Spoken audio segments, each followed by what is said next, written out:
Hello दोस्तों, कैसे हैं आप सभी का मैं स्वागत करता हूं इंडिया के नंबर 1 स्टडी चैनल वाइफ पर स्टडी पर पार्ट ऑफ अनअकैडमी। अगर आप मेरे साथ मेरे फाउंडेशन बैच से नहीं जुड़े हो तो अनअकैडमी पर आपको मेरा फाउंडेशन बैच तो मिलेगा ही मिलेगा, साथ के साथ मेरा क्रैश कोर्स भी आ रहा है जो कि आपको बहुत हेल्प करने वाला है। अगर आप एक क्विक रिवीजन चाहते हैं तो यार हर एक फैसिलिटी देना आपको अनअकैडमी प्लस पर मिलती है। हर एक फैसिलिटी, जैसे कि भाई आपको पूरा कंप्लीट पढ़ना है तो डिटेल में पढ़ सकते हो, क्रैश कोर्स है तो क्रैश कोर्स पढ़ सकते हो, टेस्ट सीरीज लगानी है तो टेस्ट सीरीज लगा सकते हो। अब इसके साथ साथ अगर आपको कोई डाउट पूछना है तो आप डाउट पूछ सकते हो, और अगर आपको क्लास में बात करनी है तो रेज हैंड कर सकते हो। तो ये सारे फीचर जो एक स्टूडेंट को नीड होती है। स्टूडेंट की क्या नीड है? स्टूडेंट डाउट पूछना चाहता है तो आस्क ए डाउट फीचर है वहां पर। स्टूडेंट बात करना चाहता है तो रेज हैंड है, डाउट पूछ सकता है। टेस्ट आपको देना है तो टेस्ट सीरीज मौजूद है, क्योंकि ऑनलाइन होता है तो ऑनलाइन के माध्यम से है। छोटा कोर्स करना है तो क्रैश कोर्स लेकर आ रहा हूं, बड़ा कोर्स करना है तो फाउंडेशन है। ये केवल एक मैथ का नहीं है, मैथ के साथ साथ मैथ का तो मेरा तो मिलेगा ही सब, आपकी जीके का भी है, इंग्लिश का भी है, रीजनिंग का भी है, सब कुछ है। पढ़ना आपको है, लेकिन वो वाली बात और कोई नहीं कर सकता। मतलब टीचर पढ़ा सकता है, पढ़ने का काम उस विद्यार्थी का है जो कि रेगुलर पढ़ सकता है। अनअकैडमी पर मेरे साथ आप 24 मंथ का सब्सक्रिप्शन लेकर एसएससी एग्जाम में जुड़िए। साहिल 10 ऐसे कोड आपको लगा देना है। जैसी साहिल 10 एज ए रेफरल कोड आप लगाओगे, अप्लाई कर देना, डिस्काउंट आपको मिल जाना है साहिल 10 लगाकर। मेरा जो ऑल शिफ्ट वाइज पेपर है अनअकैडमी पर चल रहा है मंडे टू फ्राइडे लगातार सुबह 9 बजे, और मैथ का लाइव टेस्ट हुआ, और सीटीएम आपका जो होने वाला है वो कितने बजे होने वाला है? 3 बजे। कैच द मैथ का मॉक टेस्ट सब लोग लगा रहे हो ना? ये कैच द मैथ का मॉक टेस्ट सब लोग लगा रहे हो ना? तो ये लगाना मत भूलना भाई, इसको लगाना है, रेगुलर लगाना है। ठीक है, ठीक है। चलिए, हरीश अर्थमेटिक की बुक बस आने वाली है ना, चिंता ना करो, छप रही है। एसएससी सीएचएसएल की बात मैं करना चाहता हूं। एग्जाम 2022 के लिए अंतिम तैयारी है। टॉपिक वाइज क्रैश कोर्स ये मैं बता रहा था 13 अप्रैल से आ रहा है। आप लोग है ना आज ही जुड़ जाओ। सर आज जुड़ने से क्या होगा? अरे भाई 6 तारीख यानी कि जो पिछला भी 6 तारीख गई है ना, 2 दिन पहले, तो उसमें आपका सभी बैच शुरू हो गए अलग अलग सब्जेक्ट के। मेरे पास तो टाइम 13 तारीख से है, तो मैंने 13 तारीख से शुरू किया है मेरा बैच। तो साहिल 10 कोड लगाकर अभी जुड़ो, मेरा सब सारे कोर्सेस मिल जाएंगे आपको। ये वाला बैच की बात कर रहा हूं, उसमें सभी फैकल्टीज की क्लास चालू हो चुकी है। इंतजार किस चीज का कर रहे हो? चलिए शुरुआत करते हैं, क्वाड्रेटिक से शुरुआत करते हैं।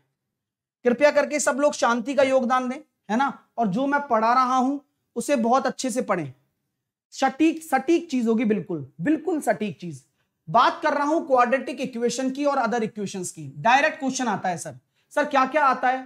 एक क्वाड्रेटिक इक्वेशन को हमेशा ऐसे लिखा जाता है ax square plus B x plus 0। कैसे लिखा जाता है? ax square plus B x plus 0। अगर आपको इसके मूल निकालने हैं तो इसकी जो अल्फा बीटा मैंने अगर 2 मूल माने हैं, तो अगर आप इसके रूट्स निकालना चाहते हो, मूल निकालना चाहते हो, मैं हिंदी में बोलूंगा, इंग्लिश ऑलरेडी लिखा हुआ है। यहां अगर आपको मूल निकालने हैं तो ये मूल निकालने के लिए ये जो विधि लगाई गई है minus B plus minus under root B square minus 4ac upon 2a, इसी को ही कहते हैं श्रीधर आचार्य। ठीक है, तो ये भी डायरेक्ट क्वेश्चन आ सकता है भाई, श्रीधर आचार्य फॉर्मूला कौन सा है? ठीक है, तो पहली चीज ये आप क्लियर कर लें कि आपसे ये पूछा जाएगा कि minus B plus minus under root B square minus 4ac upon 2a, ये आपके मूल निकालने के लिए अगर आपको नहीं आता फैक्टर करना। ठीक है सर, अगर हम बात करें मूलों के योग की, सम ऑफ रूट, तो अल्फा प्लस बीटा अगर 2 मूल हैं तो उनके मूलों का योग होगा माइनस का बी बाई ए।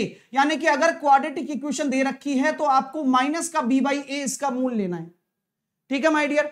चलिए, अगर मैं बात करना चाहता हूं प्रोडक्ट ऑफ रूट की, यानी कि मूलों का गुणा होता है सी बाई ए। क्या डायरेक्टली क्वेश्चन आएगा क्या सर? अरे बिल्कुल डिटो क्वेश्चन आने वाला है। अब एक चीज होती है डिस्क्रिमिनेंट, इसको यहां डेल बोला गया है, हम इसको डी भी बोल सकते हैं। तो ये सबसे बड़ी चीज है बी स्क्वायर माइनस 4ac के बिहाफ पर। अगर हम बात करना चाहते हैं डिस्क्रिमिनेंट की, तो यहां से हमें क्या पता लगेगा? हमें पता लगेगा नेचर ऑफ रूट, यानी कि मूलों की प्रकृति। हम जानना चाहते हैं कि हमारे मूल किस प्रकार के हैं, तो हम ये कैसे निकाल पाएंगे मूलों की प्रकृति? अगर हम देखेंगे तो वो डिपेंड करेगा डी पर।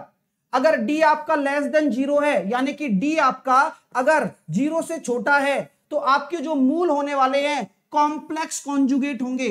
कॉम्प्लेक्स मतलब सम्मिश्र संख्याएं, जिसमें क्या होता है? Imaginary part. जानते हो ना सम्मिश्र संख्याएं? सम्मिश्र कॉन्जुगेट जिसमें इमेजिनरी पार्ट इंक्लूड होता है, like A plus iota B, A minus iota B, तो इसी को कॉम्प्लेक्स कॉन्जुगेट बोलते हैं। तो ध्यान रखना कि डी आपका लेस देन 0 होगा तो आपके जो मूल होंगे वो कॉम्प्लेक्स कॉन्जुगेट होंगे, यानी कि सम्मिश्र संख्या के कॉन्जुगेट होंगे, ए प्लस आयोटा बी और ए माइनस आयोटा बी। अगर आपका डेल यानी कि डी बराबर अगर 0 है तो बहुत जरूरी चीज याद रखना कि आपके जो मूल होंगे वो वास्तविक होंगे और समान होंगे। बात समझ में आ रही है? वास्तविक होंगे और समान होंगे। ये बात क्लियर हो रही है आप लोगों को? अगर डेल आपका ग्रेटर देन 0 है और एक परफेक्ट स्क्वायर है, अगर आपका डेल ग्रेटर देन 0 है और परफेक्ट स्क्वायर भी है, तो ध्यान रखना रियल तो होंगे ही होंगे लेकिन रैशनल भी होंगे, परिमेय भी होंगे। क्या बात है सर?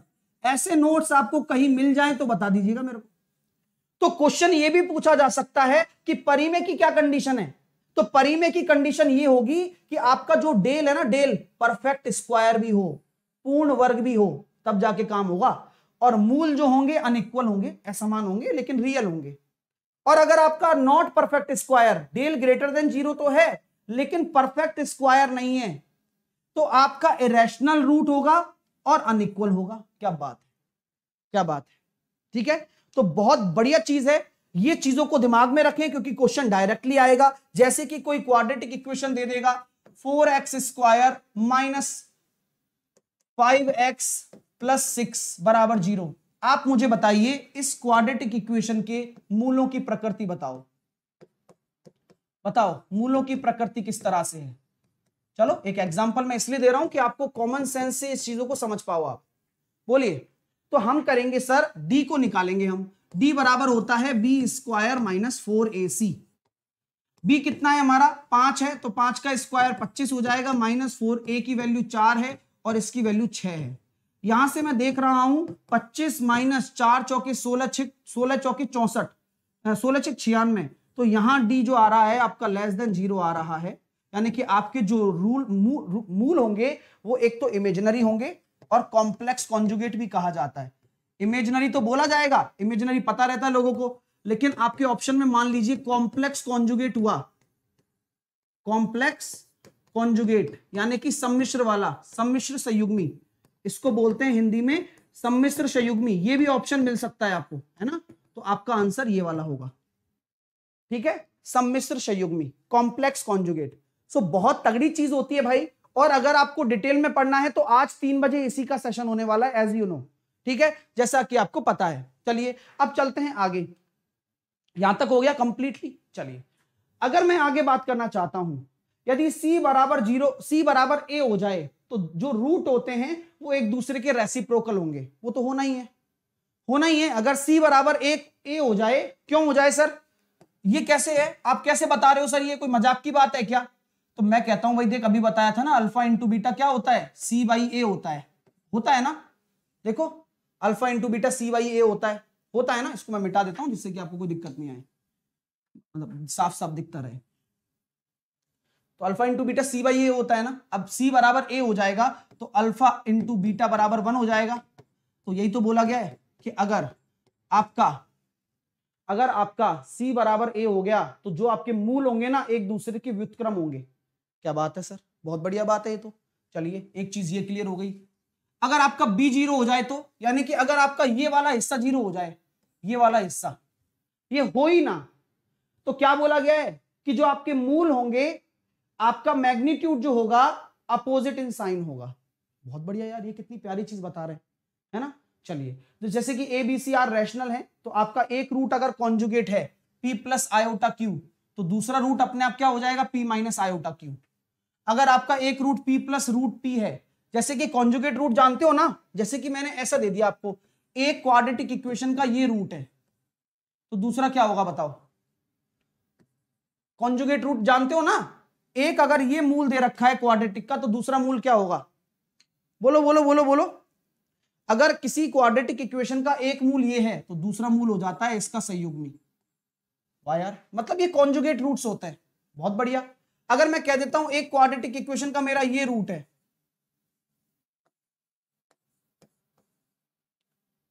तो दूसरी क्वाड्रेटिक इक्वेशन का क्या होगा बताओ, दूसरा रूट क्या होगा 5 माइनस 2√3। सर कोई 1 का कोई चक्कर नहीं, इसमें रैशनलाइजेशन नहीं है, कॉन्जुगेट रूट्स होते हैं, प्लस को बस माइनस करना है आपको, उसकी टेंशन लेने की जरूरत नहीं है। तो रूट कॉन्जुगेट होते हैं। ये भी पूछा जा सकता है कि इसका संयुग्मी मूल बता दो, जैसे कि एक क्वेश्चन दे दिया आपके सामने 7 प्लस 2√3, इसका संयुग्मी मूल क्या होगा 7 माइनस 2√3। अब आपको टेंशन लेने की जरूरत नहीं है, ये वो नहीं सोचना आपको कहीं आप सोच रहे हो परफेक्ट स्क्वायर बन जाए, वो सोचना ही नहीं है, आपको सिर्फ प्लस को माइनस करना है। ये इसका कॉन्जुगेट मूल हो गया, संयुग्मी मूल हो गया। एक चीज और बता देता हूं, एक चीज बहुत बहुत काम की चीज है, कोई भी अगर क्वाड्रेटिक इक्वेशन बनानी हो, क्वाड्रेटिक इक्वेशन बनानी हो और अल्फा और बीटा आपको गिवन हो, अल्फा और बीटा आपको दिए गए हो, तो इक्वेशन कैसे लिखोगे आप बता सकते हो क्या? अल्फा बीटा आपको गिवन है और ये रूट्स हैं आपके, क्या हैं मूल है, मूल आपके ये दो मूल दिए गए हैं। तो आप मुझे बताओ कि क्वाड्रेटिक इक्वेशन कैसे लिखोगे, एक्स स्क्वायर माइनस तो फॉर्मूले में ही आता है, ध्यान रखना, मूलों का योग इंटू एक्स प्लस मूलों का गुणनफल। नोट डाउन कर लेना, पेपर में क्वेश्चन आएगा इस पर, आपको दो मूल दे देगा। सर क्वेश्चन कैसा पूछा जाएगा, आपको दो मूल दे देगा, अल्फा दे देगा -3 और बीटा दे देगा -2। क्वाड्रेटिक इक्वेशन बनाइए, बताओ बताओ बताओ बताओ। तो सिंपल सा लॉजिक है dear student, alpha x square minus फॉर्मूले में होता है -5 x plus minus minus plus 6, यानी कि एक्स स्क्वायर प्लस का 5x प्लस का 6 बराबर 0। ध्यान रखना साइन बहुत जरूरी है, क्योंकि सारे ऑप्शन एक जैसे दिखेंगे आपको, साइन दोनों प्लस आएंगे, ध्यान रखना, अगर आप माइनस लगा रहे हो तो आप गड़बड़ कर रहे हो, ठीक है। चलिए आगे भाई साहब बात, सर आगे चलते हैं। अब यहां तक मैंने आपको क्वाड्रेटिक खत्म करवा दिया है, अब ये आती है इक्वेशन। तो ओहो, आपको डराने के लिए अगर आपको क्यूबिक इक्वेशन दे दे तो इसकी छोटी छोटी वैल्यू पूछी जाएंगी, जैसे कि ax cube plus bx square plus cx plus d बराबर 0 दे दिया। क्या दे दिया, ax cube plus bx square plus cx plus d बराबर 0 दे दिया। अब पूछ लिया सम ऑफ रूट बताओ, बहुतों को पता ही नहीं है, इसका होता है भाई -b/a। नोट कर लेना, अभी एग्जांपल कराऊंगा एक, sum of product, sum of the product of the root taken two at a time, तो वो होगा c/a, ठीक है। अगर दो रूट एक साथ ले रहे हो, उनका सम निकाल रहे हो ना, तो होगा c/a। और आपका होगा प्रोडक्ट ऑफ रूट अगर निकालना है ना, तो माइनस का d/a। तो ध्यान रखना, माइनस से शुरू होती है कहानी, फिर प्लस आती है, फिर माइनस आती है। इसी प्रकार बाई क्वाड्रेटिक इक्वेशन हो, यानी कि पावर 4 में जा रही हो, पावर 4 में जा रही हो, ठीक है।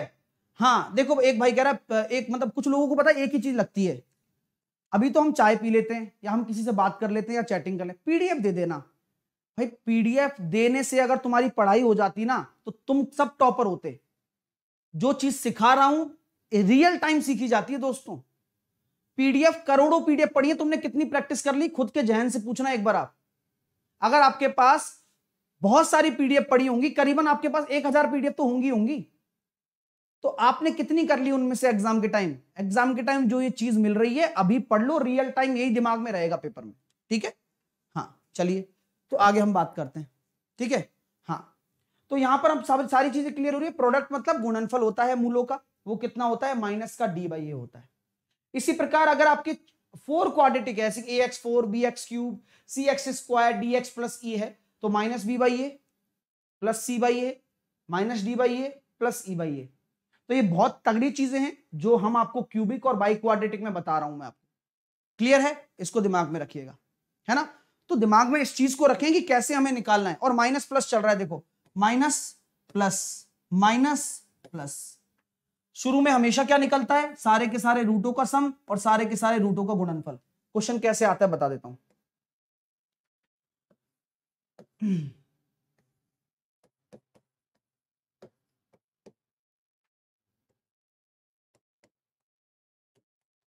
ये क्वेश्चन दे दिया मैंने आपको क्यूबिक पर, मुझे बताइए अगर मान के चलिए इसके 4 रूट हैं, alpha beta gamma and delta, अगर इसके 4 रूट हैं तो सभी रूट्स का सम बता सकते हैं क्या आप? सम ऑफ रूट बता सकते हैं क्या? बताइए क्या होगा सम ऑफ रूट, क्या होगा बताइए?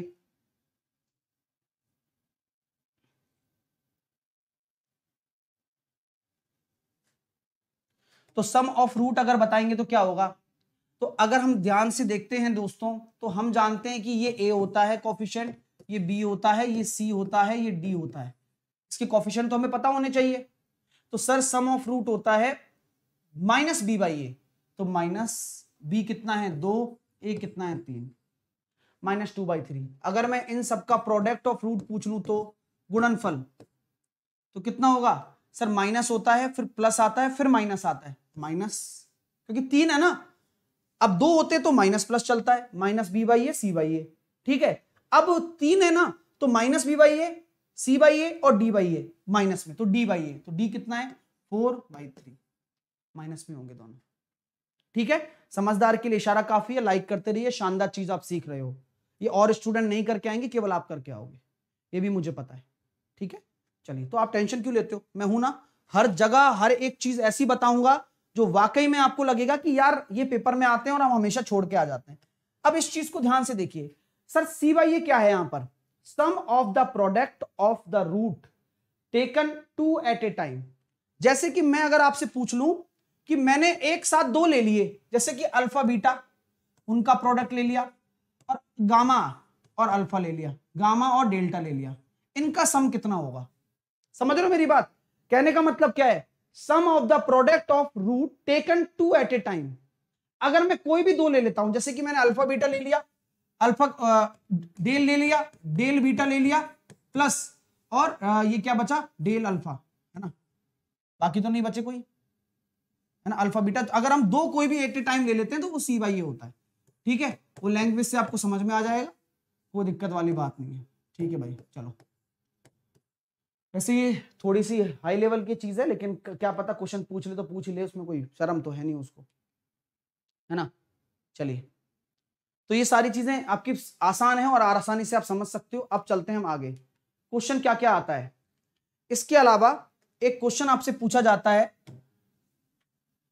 ax² plus bx plus c, अगर ये क्वाड्रेटिक इक्वेशन है, ठीक है, अगर ये एक द्विघात समीकरण है, तो इस द्विघात समीकरण का मैक्सिमम मान निकलेगा, यानी कि इसकी अधिकतम वैल्यू निकलेगी या मिनिमम वैल्यू निकलेगी? बताओ, इसका आप अधिकतम मान निकालोगे या न्यूनतम मान निकालोगे? पहले तो ये बताओ। और अगर निकालोगे तो अधिकतम मान क्या होगा और न्यूनतम मान क्या होगा, और कैसे डिसाइड करते हैं हम लोग? बताओ भाई, कैसे डिसाइड करते हैं? तो ध्यान इस बात का देना कि सर अगर ये क्वाड्रेटिक इक्वेशन मेरे सामने है, तो इक्वेशन तब बनती है जब 0 के बराबर होती है। और आपका a, अगर आपने बोला है कि a आपका पॉजिटिव है, अगर a पॉजिटिव है तो हम हमेशा क्या निकालते हैं? मिनिमम वैल्यू निकालते हैं। और a अगर पॉजिटिव है तो हम हमेशा मिनिमम वैल्यू निकालते हैं और मैक्सिमम वैल्यू अनंत होती है। इसी प्रकार एक द्विघात समीकरण मैंने लिख दी, माइनस का ax² plus bx plus c बराबर 0। तो यहां पर मैं बोलता हूं कि आपका a अगर नेगेटिव कोफिशिएंट रखता है तो इस द्विघात समीकरण की मैक्सिमम वैल्यू आएगी, मिनिमम वैल्यू नहीं आएगी। यानी कि इसका केवल आप अधिकतम मान निकाल सकते हो, न्यूनतम मान आप नहीं निकाल सकते, नॉट पॉसिबल। चलिए सर, अब अधिकतम मान निकाल सकते हो तो कैसे डिसाइड होगा सर अधिकतम और न्यूनतम मान? आइए लिख लीजिए, 4ac minus b² upon 4a। Same ही फॉर्मूला रहता है, केवल यही न्यूनतम मान है और यही आपका अधिकतम मान है, 4ac minus b² upon 4a। Note down कर लें, डायरेक्ट क्वेश्चन आएगा। जैसे कि एक एग्जांपल आपको देता हूं, एक क्वाड्रेटिक इक्वेशन मैंने रख दी, 2x² प्लस x प्लस 5। यह एक द्विघात समीकरण है, इसका बताइए कौन सा मान आएगा? पहले तो ये बताओ, कौन सी वैल्यू निकाल सकते हो आप इसकी? तो इसकी कौन सी वैल्यू आप निकाल सकते हो और क्या होगी वैल्यू? यानी कि इसका न्यूनतम और अधिकतम मान निकालो।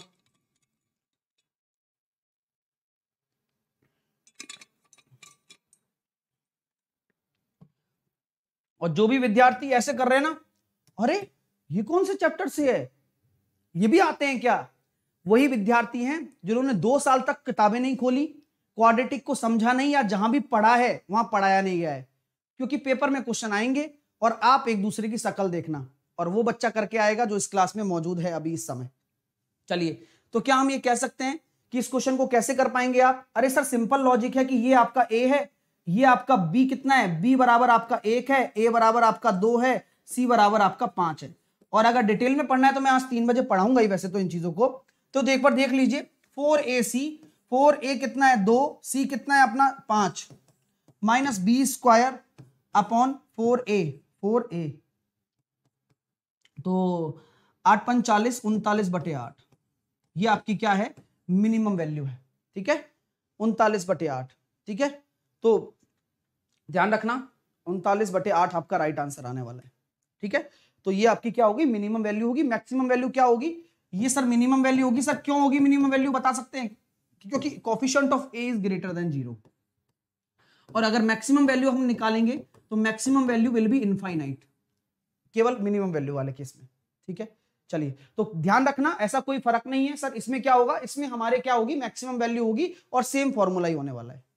ठीक है माय डियर, चलिए अब चलते हैं आगे। एक क्वेश्चन ऐसा पूछ लिया जाता है, हालांकि दिमाग तो खराब होगा आपने क्योंकि पढ़ा ही नहीं है ना कभी। मैं बोल देता हूं कि मेरे पास a + b = 12 है, तो बताइए a × b का मैक्सिमम वैल्यू कब हो सकता है? मतलब a × b मैक्सिमम कब हो सकता है? अगर a + b = 12 है तो ऐसे पूछ लिया जाता है कि a × b का अधिकतम मान क्या होगा। तो ध्यान रखना कि कोई भी चीज अगर आपके सामने प्लस में आ जाए तो हमेशा याद रखिए कि जो उसके गुणा का अधिकतम मान होगा वह तभी हो सकता है जब दोनों बराबर हों, 6 और 6। तो आपका जो अधिकतम मान होगा वो a × b का कितना हो जाएगा, 36 हो जाएगा। नहीं पढ़ा सर कभी, होश ही नहीं है। ठीक है, चलिए आइए, अभी सब आएंगे है ना, वो नो सॉल्यूशन वाला सब आएगा, पहले वो पढ़ लो जो आने वाला है पेपर में इस बार। ठीक है ना, हाँ चलिए। तो क्या होता है कि a और b अगर 12 है तो a और b का अधिकतम मान कितना होने वाला है, गुणा करने पर वो तभी होगा जब आप बराबर लेंगे। सर वाकई में? हाँ, चेक कर लेते हैं। अगर मैं ले लेता हूं 1 और 11, गुणा करके देखना 11 आ रहा है। मैं ले लेता हूं 2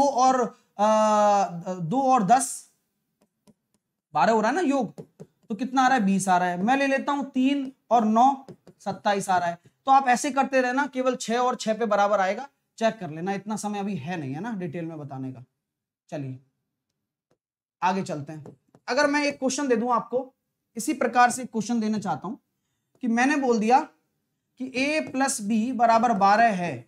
ठीक है, a + b बराबर अगर मेरा 12 है तो मुझे बताइए a - 3 और b + 5 की मैक्सिमम वैल्यू क्या होगी, बताओ। हाँ,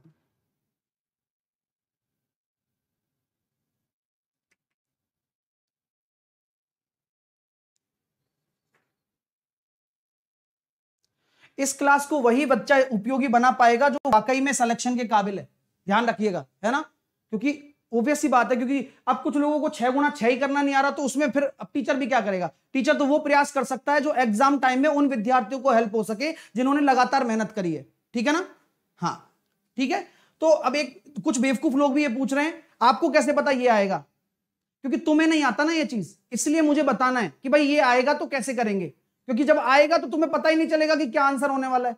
इसलिए ध्यान दीजिए प्लीज, है ना, कंटेंट पे ध्यान दीजिए। सर कैसे निकालेंगे, तो तरीका होता है इसका निकालने का भी। तो आपको कुछ नहीं करना, इसमें से -3 एक तरफ करना है और +5 एक तरफ करना है, और इन दोनों के योग में आप देख रहे हो +2 इधर हुआ है, यानी कि ये 14 हो जाएगा।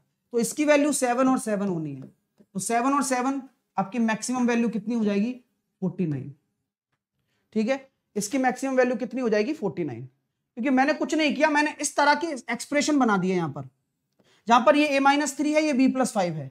मैक्सिमम वैल्यू निकालने ली तो मुझे यहां पर मैक्सिमम इसी फैक्टर में बनाना था। इनका समेशन 14 आ रहा है। कैसे आ रहा है सर, a - 3 किया +5 किया, तो 2 लोड ज्यादा बढ़ गया ना यहां पर, ओवरऑल 2 लोड ज्यादा बढ़ गया ना, तो उधर भी 2 बढ़ना पड़ेगा, क्योंकि गणित का नियम है बैलेंस करना। तो अब इसकी वैल्यू क्या हो सकती है, बराबर बराबर। 14 को बराबर बराबर भागों में बांटोगे तो ही मैक्सिमम वैल्यू देगा, 49 आपका राइट आंसर आएगा। क्लियर है माय डियर। लाइक करते रहिए भैया, जो पढ़ रहे हैं जिनको समझदारी समझ में आती है भैया, चीजें बहुत प्यारी होने वाली हैं। ये बेहतरीन क्वेश्चंस हैं जो पेपर में आते हैं और आज तक आप नहीं करके आ पाए हो। एक क्वेश्चन आपको देता हूं, देखते हैं आप बना पाते हो नहीं बना पाते हो। अगला मैंने क्वेश्चन दिया P plus Q plus R बराबर, मैंने आपको 13 दे दिया। P plus Q plus R मैंने आपको 13 दे दिया। मुझे आप वैल्यू निकाल के बताइए P minus one Q plus 10 और R माइनस 4, इसकी मैक्सिमम या मिनिमम वैल्यू बताइए। कम ऑन, देखते हैं कौन बताता है।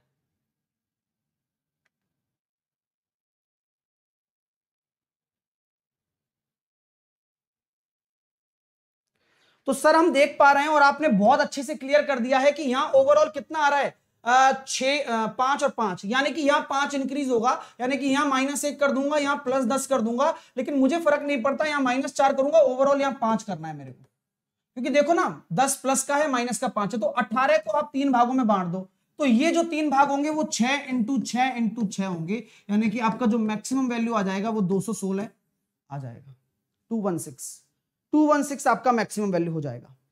सेम क्वेश्चन अगर इस प्रकार आ जाए कि ए बी सी आपको दे दिया कितना, 27, ए बी सी आपको 27 दे दिया, तो आप मुझे बताइए कि मिनिमम वैल्यू क्या होने वाला है 2a plus B plus 3c का, क्या होगा? मिनिमम वैल्यू कितनी होगी? 2a plus B plus 3c।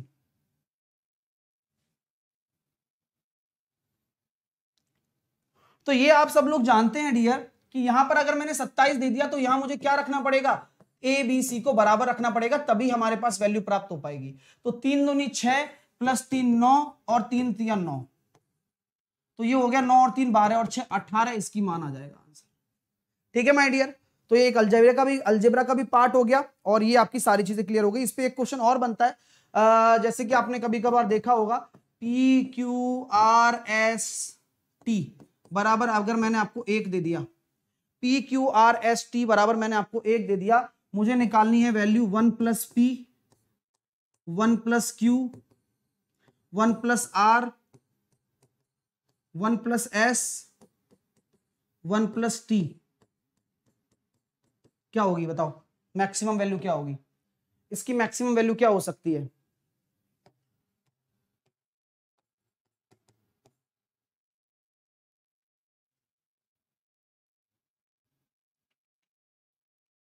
तो मैक्सिमम वैल्यू क्या हो जाएगी? सबको 1 1 1 1 1 1 रख दो,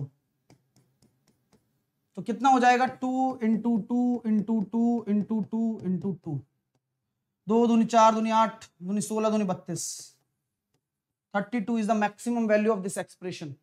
मजा आ गया क्या? मजा आ गया नहीं आ गया? जल्दी से बताओ, पेपर में क्वेश्चन आते हैं, शक्ल देखोगे फिर तुम, मैक्सिमम मिनिमम कैसे आता है, निकालें कैसे सर?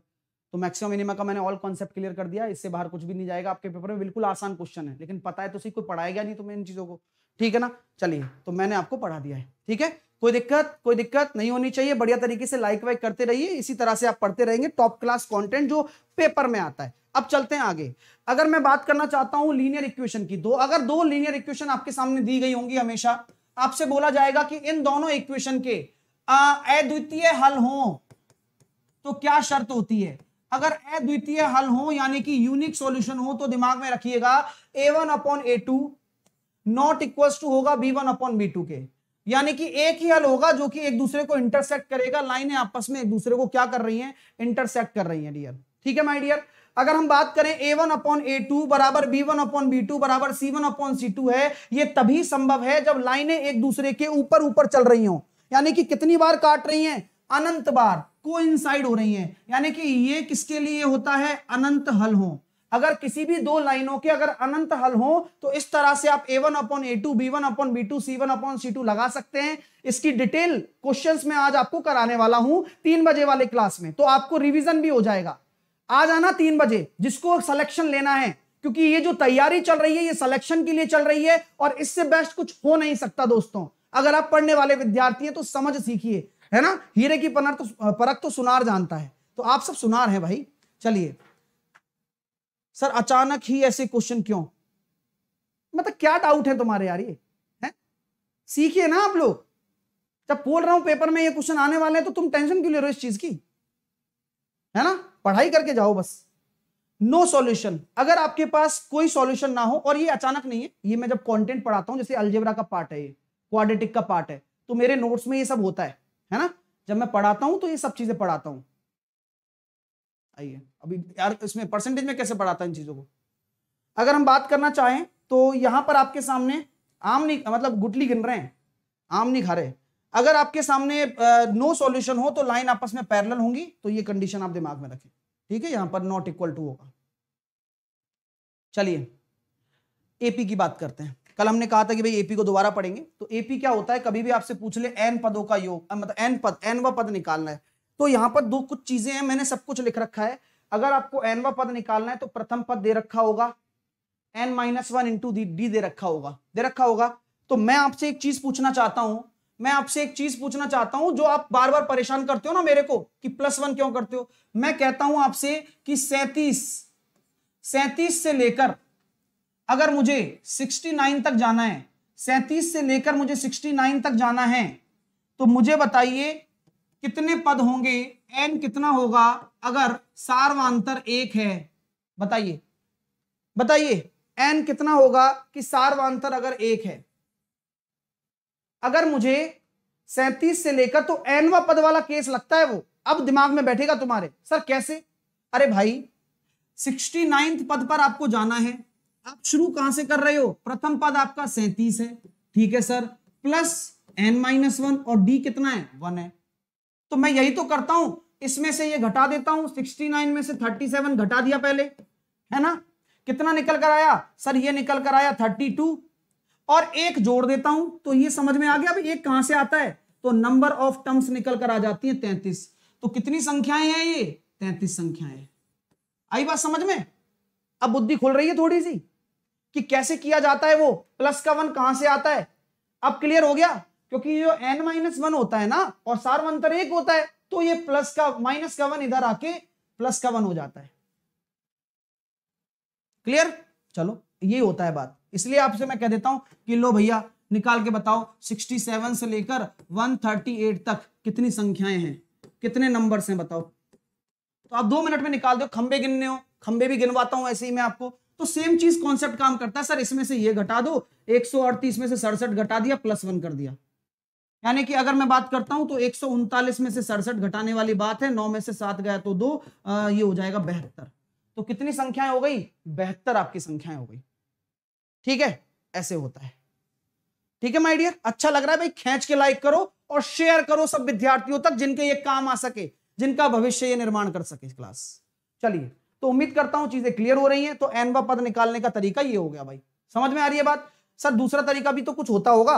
हाँ होता है ना, जैसे कि आपसे बोल दिया जाता है कि a बराबर आपका 15 है और d बराबर आपका कितना है? -1 है।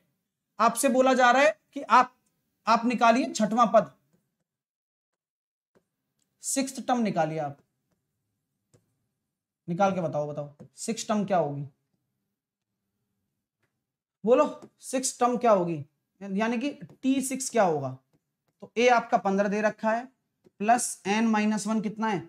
n कितना है? 6 -1, और सार्वधातुक कितना दे रखा है? -1। तो 15 -5, तो आपका जो छठवां टर्म हो जाएगा वो 10 हो जाएगा। क्या हो जाएगा? 6th टर्म जो आपका हो जाना है वो 10 हो जाना है। ठीक है सर, स्टैटिस्टिक्स कब होगा? राजेश कुमार आप लेट हो गए भाई, यार लेट हो गए आप, है ना? आप लेट हो गए भाई। स्टैटिस्टिक्स कब होगा बताऊं? ये तब होगा जब रात को 8 बजे मैं क्लास में आपको पूरा पढ़ाने वाला हूं। लेकिन आप जब शुरू में होते और शुरू की वो वीडियो देखते और उसको स्किप नहीं करते, तो डेफिनेटली आपको पता लगता कि सर की कौन कौन सी क्लास कब होती है। इसी तरह से मैंने परमुटेशन कॉम्बिनेशन खत्म किया है परसों, 2 घंटे क्लास ली थी। पढ़ने वाले के लिए सब कुछ पढ़ाया यार मैंने, ऐसा कुछ ही नहीं है कि जो छोड़ दिया हो, है ना? आइए अगला क्वेश्चन करते हैं। अगर हमें n पदों का योगफल आ जाए, ये बहुत काम का फॉर्मूला है, ये आपके टाइम एंड वर्क में भी काम आएगा, टाइम स्पीड डिस्टेंस में भी काम आएगा। जब स्पीड लगातार बढ़ रही हो तो हम आपसे ये बोल सकते हैं कि भैया अगर मैं आपसे ये बोल देता हूं कि n/2 2a + n-1 into D, याद कर लेना इस फॉर्मूले को, यूं कहूं तो रट लेना।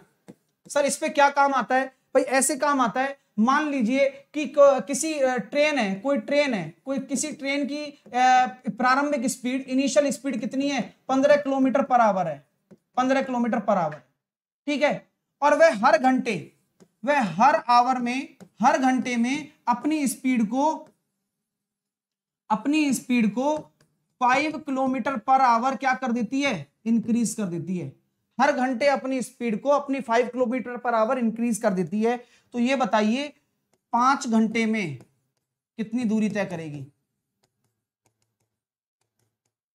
अब आ गया क्वेश्चन। अब तुम सोचोगे कि सर ने तो ऐसा कराया ही नहीं, लेकिन क्वेश्चन किसका है ये पता होना चाहिए।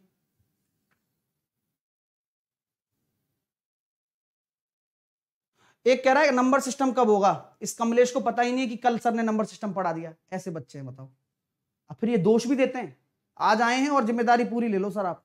भैया मेरी जिम्मेदारी अगर समझते हो ना तो रेगुलर पढ़ो मेरे से, ठीक है, जो मैंने पढ़ाया भी है। आइए, तो अगर आपसे मैं बात करना चाहूं कि भाई ट्रेन 15 की रफ्तार से चल रही है और हर घंटे वो 5 बढ़ा रहा है, तो डी कितना हो गया, प्लस का 5। ध्यान रखना प्लस क्यों होगा, क्योंकि हर घंटे इंक्रीज हो रहा है। ए कितना हो रहा है 15 और एन कितना है 5 घंटे। तो आपको क्या निकालना है, टोटल दूरी एस एन, एन बाई 2 यानी कि 5/2, 2a यानी कि 30 प्लस n माइनस 1 यानी कि 4 इंटू डी प्लस का 5। तो कितना हो गया 5/2 50। तो यहां पर हम कह सकते हैं 125 किलोमीटर दूरी तय कर जाएगा वो, इस तरह से। तो कितनी दूरी तय कर जाएगा, 125 किलोमीटर। मजा आ गया, अब समझ में आ गया, चीजें क्लियर हो गई कि कैसे क्वेश्चन बनते हैं। और क्या लगा इसमें, लगा इसमें भैया हमारा अर्थमेटिक प्रोग्रेशन, एपी के एन पदों का योगफल। क्लियर हो रहा है माय डियर, समझ में आ रही है बात, अच्छा लग रहा है, लाइक खींचते रहिए। क्वेश्चन बहुत तगड़े होते हैं भैया, इस पर ये ध्यान रखना। आपसे ये भी पूछा जा सकता है, आपको दूरी दे देगा, टाइम कितना लगेगा। क्वेश्चन उल्टा भी हो सकता है, जैसे कि अगर मैं पूछ लूं, ऐसे ही पूछ लेता हूं, जैसे कि मैंने बोल दिया ए बराबर आपकी 15 किलोमीटर पर आवर है और हर घंटे each hour 5 kilometre per hour increase हो जाती है, स्पीड इंक्रीज हो रही है, 5 किलोमीटर पर आवर क्या हो रही है, इंक्रीज हो रही है। और टोटल डिस्टेंस मैंने 125 किलोमीटर कवर कर ली, तो बताओ टाइम कितना लगा। तो क्वेश्चन वही है, तरीका भी वही है, लेकिन बस एक चीज मिसिंग है और एक चीज पूछ ली।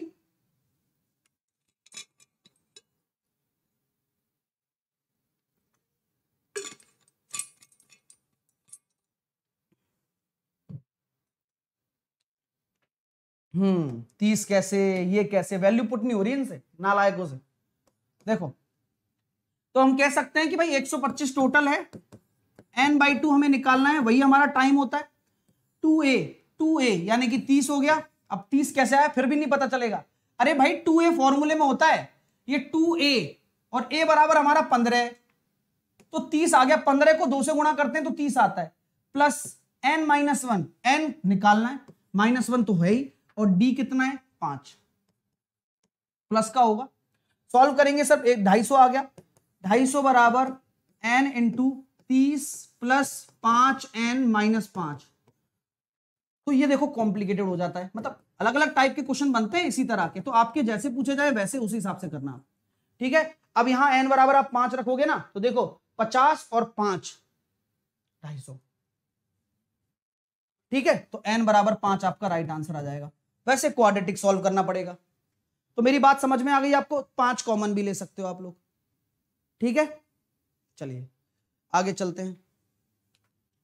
अगला क्वेश्चन, मतलब अगली टाइप क्या बनता है, अगर आपसे पूछा जाए 3 पद आपको समांतर श्रेणी में दे रखे हो, तो पूछा जाए भाई अर्थमेटिक मीन निकालो। अर्थमेटिक मीन समझ में आता है क्या, अर्थमेटिक मीन समझ में आता है क्या, समांतर माध्य है। तो अगर 3 लगातार आपको समांतर श्रेणी में दे रखे हो तो इनके बीच में अंतर क्या रहेगा, समान रहेगा। तो बीच वाला पद ही क्या होता है, हमारा समांतर माध्य होता है। तो b बराबर क्या हो जाएगा, a प्लस c बाई 2। ध्यान रखिए, a प्लस c बाई 2 समांतर माध्य हो जाना है। आगे चलते हैं गुरुजी। अगर मान के चलिए, अगर मुझे समांतर श्रेणी में कोई भी 3 पद मानने हो, अगर मुझे एपी में अगर कोई 3 टर्म माननी हो, तो मैं ऐसे मानूंगा, ये मैंने कल भी बता दिया था। ए प्लस डी, ए माइनस डी। इधर और उधर मानिए, फायदा बहुत होता है उस चीज से, ये ध्यान रखना। ये इस पे क्वेश्चन आने वाला है आपके सेकंड शिफ्ट में, आएगा इस पे क्वेश्चन, ध्यान रखिएगा ये। ठीक है, 4 क्रमागत संख्याएं हैं आपके पास, 4 क्रमागत संख्याएं हैं। उसमें अगर हम बात करना चाहते हैं कि ए माइनस डी, ए प्लस डी, ए प्लस 3D और ए माइनस 3D, तो ये आपके 4 पद इस तरह से आप मानेंगे। क्लियर है? चलिए, और अगर हम आगे बात करते हैं 5 क्रमागत संख्याएं हैं, तो बीच में ए मान लीजिए, उसके ए प्लस डी, ए प्लस 2D, ए माइनस डी और ए माइनस 2D, तो 5 क्रमागत पद हो गए। ये बहुत काम की चीज है, आप ध्यान रखना है ना। क्रमागत में दोनों तरफ प्लस माइनस लेकर चलो, जिससे कि कैलकुलेशन आसान हो जाएगी आपके लिए। सर बाइनरी में केवल एक ही अंक तक दिया हो और ज्यादा, मैंने बताया था आपको बाइनरी वाला, और वो आज रात को मैं क्लियर करूंगा। और ठीक है, बाकी वो कंप्यूटर सेक्शन है, लेकिन फिर भी मैंने बता दिया था। और एक टर्म और थी, क्या थी? हाँ, n पदों का योगफल। अगर आपको अंतिम पद दे दिया जाए और प्रारंभिक पद दे दिया जाए, तो आप योगफल डायरेक्टली भी निकाल सकते हैं, लेकिन बात वही पड़ जाती है, फिर नंबर ऑफ टर्म्स निकालो, तो n/2 a + l। ठीक है, तो काम तो वही करना है।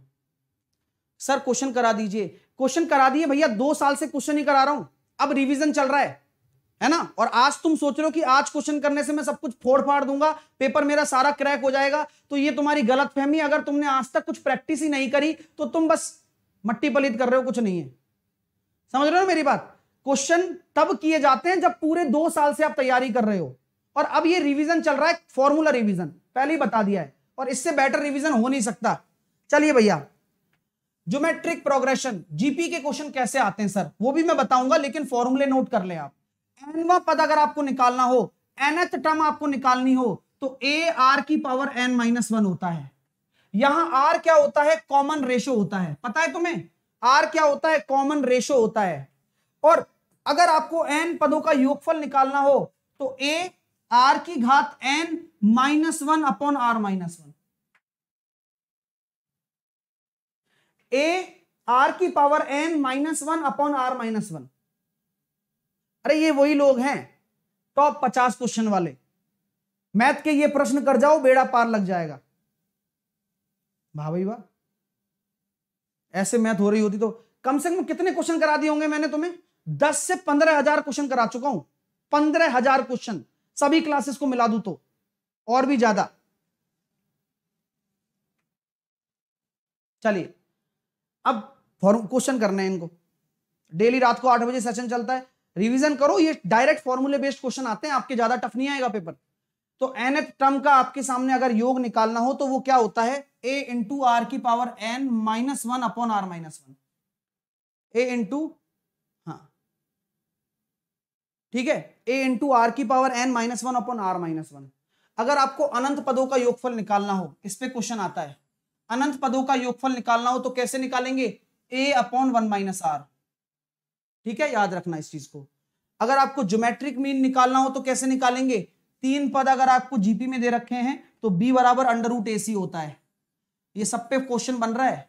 अगर आपसे क्वेश्चन दे देगा कि a, x और 16 जीपी में है, तो x का मान बताओ, तो कितना हो जाएगा? 16 × 9 12। बता रहा हूं, क्वेश्चन डायरेक्टली आएगा। ये आप भी समझ लो, मैं भी समझ रहा हूं इन चीजों को, है ना? हाँ, समझ रहे हो ना? जो क्वेश्चन आएंगे वो बता रहा हूं, ठीक है। अगर आप तीसरी टर्म मानना चाहते हैं, 3 टर्म जीपी में मानना चाहते हैं, तो क्या मानेंगे? a/r a/r। 4 टर्म मानना चाहते हैं तो क्या मानेंगे? ar3 ar a/r और a/r3 बराबर बैलेंस करके माना जाता है हमेशा। और 5 टर्म अगर मानना चाहते हैं आप जीपी में, तो क्या मानेंगे? a को इधर मान लेंगे, r r² a/r a/r²। बात समझ में आ रही है क्या? ठीक है, चलिए भाई, लाइक वाइक करते रहिए। अब चलते हैं आगे, जीपी के क्वेश्चन कैसे बनेंगे सर। एपी के मैंने बता दिए क्वेश्चन कैसे बनते हैं, है ना? और जीपी के क्वेश्चन हम बताते हैं कैसे बनते हैं। आइए, पहला क्वेश्चन मैं ले लेता हूं। 2 4 8 16, इस तरह से मुझे बताइए मेरा 9वां पद क्या होगा, 9th टर्म क्या होगी। तो पहले आपको ये पहचानना पड़ेगा कि जीपी है क्या ये। जीपी कैसे पहचानोगे बताओ? जीपी कैसे पहचानोगे? अरे जीपी कैसे पहचानोगे भाई? चलो तो सर जीपी पहचानने के लिए सबसे अच्छा तरीका होता है कॉमन रेशो, और रेशो कैसे निकलता है, 4/2 करने पर 2 आ रहा है। अब फिर से चेक करो, 8/4 करने पर क्या 2 आ रहा है क्या, हाँ। अगर आपके सार अनुपात यानी कि कॉमन रेशो इक्वल आ रहे हो तो इसका मतलब ये जीपी है। तो आपका कॉमन रेशो निकल कर आ गया 2, पहली टर्म आपकी निकल कर आ गई 2, तो एन पद, एन व पद यानी कि एन कौन सा निकालना है आपको, 9th टर्म, वो क्या होती है ए इंटू आर की पावर n -1। तो ए कितना है 2, आर कितना है 2, एन कितना है 9 -1, यानी कि आपके पास कितना आ गया 2 इंटू 2 की पावर 8 यानी कि 2 की पावर 9, 512, 512, 512 आपका राइट आंसर हो जाएगा। ठीक है, अगर मैं आपसे पूछना चाहता हूं एन पदों का योगफल बता दो, S9 निकाल के बताओ, बताओ बताओ बताओ, जल्दी से बताओ। और भाई लाइक सब लोग करते रहो यार, जितने भी विद्यार्थी अभी देख रहे हैं इस क्लास को, सब लोग लाइक और शेयर करेंगे, क्योंकि यार ये क्लासिक चीजें हैं जो आपको भी पता लग रहा होगा कि बहुत महत्वपूर्ण है आपके लिए ये चीज। चलिए, तो हम अगर एस पदों का, एन पदों का योगफल निकालना चाहते हैं तो मैंने आपको बताया था ना, a इंटू आर की पावर n -1 अपॉन r -1, तो इसको दिमाग में रट लें, a इंटू आर की पावर n -1 अपॉन r -1। तो a कितना है 2 है, 2 की पावर 9 -1 अपॉन r -1 यानी कि 1, तो ये कितना हो जाएगा 2 इंटू 2 की पावर 9 -1 यानी कि 512 माइनस 511 इंटू 2, तो 511 इंटू 2 1022, ये आ रहा है क्या 1022, 1022। तो इस तरह के क्वेश्चन आते हैं एक दो। दूसरा टाइप क्या आता है भाई, आइए, कोई बॉल है मेरे पास, मान लीजिए कोई बॉल है, इस बॉल को मैंने उछाल दिया, कहां से 360 मीटर की ऊंचाई से फेंक रहा हूं, इस बॉल को 360 मीटर की ऊंचाई से फेंक रहा हूं।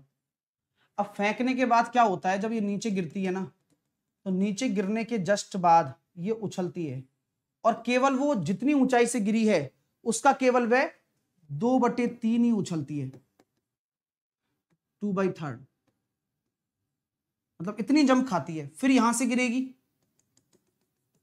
फिर कितना उछलेगी, फिर 2/3 उछलेगी।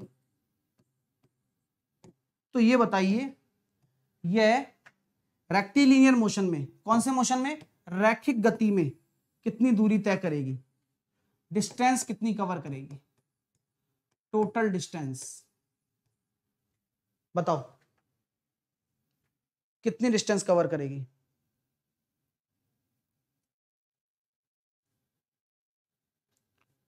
भाई जो भी CHSL और CGL की तैयारी करें, मेरा कोर्स शुरू हो चुका है, साहिल 10 कोड लगाकर 12 और 24 महीने का सब्सक्रिप्शन ले लो, सभी सब्जेक्ट मिल जाएंगे। अगर निहाल होना है तो तगड़ी मेहनत कराऊंगा, और मेहनत करोगे तो ही सिलेक्शन होगा, अन्यथा बहुत है मेहनत करने वाले भाई साहब, ये बता रहा हूं मैं आपको, कंपटीशन बहुत टफ हो गया है। आप ये सोचते हो कि यार नहीं नहीं ऐसे काम चल जाएगा, बस एक दिन पहले बस 50 क्वेश्चन कर लो, बताओ भाई कैसे निकालेंगे। तो टोटल डिस्टेंस अगर निकालने तो सबसे अच्छा तरीका बताना चाहता हूं, ये आपका जीपी का क्वेश्चन हो जाता है। सर कैसे होगा, जीपी बना के तो बताओ, सब बताई जाएगी, सारवंतर बताया जाएगा। और ये जब रुकेगी गेंद तो कहां तक, अनंत तक। तो हमें नहीं पता कि गेंद कब रुकेगी, लेकिन ऐसे उछलती उछलती उछलती उछलती, भाई ऐसी तो उछलती उछलती उछलती बेचारी यहां तक गिरेगी। तो हमें हमेशा क्या निकालना है, अनंत पदों का योगफल निकालना है। इस केस में क्या निकालना है, अनंत पदों का योगफल निकालना है। तो अनंत पदों का योगफल कैसे निकालेंगे वो मैं सब बता चुका हूं आपको। अनंत पदों के योगफल का फॉर्मूला होता है a/1 - r। चलिए सर बहुत अच्छा, ये तो आसान फॉर्मूला है, कैसे निकालेंगे, पहला पद बताओ कैसे निकालेंगे। तो कभी भी आपको ऐसे क्वेश्चन में फर्स्ट टर्म निकालना हो, या मैं कह सकता हूं पहला पद निकालना हो, तो सबसे अच्छा तरीका क्या होता है, जिस ऊंचाई से गेंद गिराई जा रही है वो दूरी, और जितनी ऊंची उछली है वो दूरी, ये पहले लूप में आता है। सुन लो, पहला लूप क्या है, 360 प्लस 360 का 2/3, तो पहला लूप कितना आ रहा है, ये पहला लूप होगा 360, और ये हो जाएगा 240, यानी कि 400 आपका पहला पद है।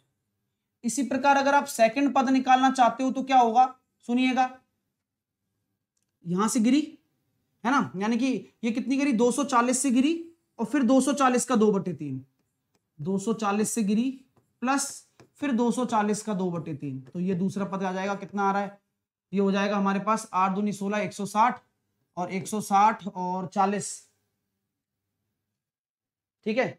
फिर से हमारे सामने कितना आ गया, 240 अपने पास है और ये 400 हो गया, और फिर 400 का आप 2/3 ले लो, या तो डायरेक्ट ही निकल कर आना है। अच्छा ये 240 है ना, हाँ, तो 240 का फिर 2/3 हम देखेंगे,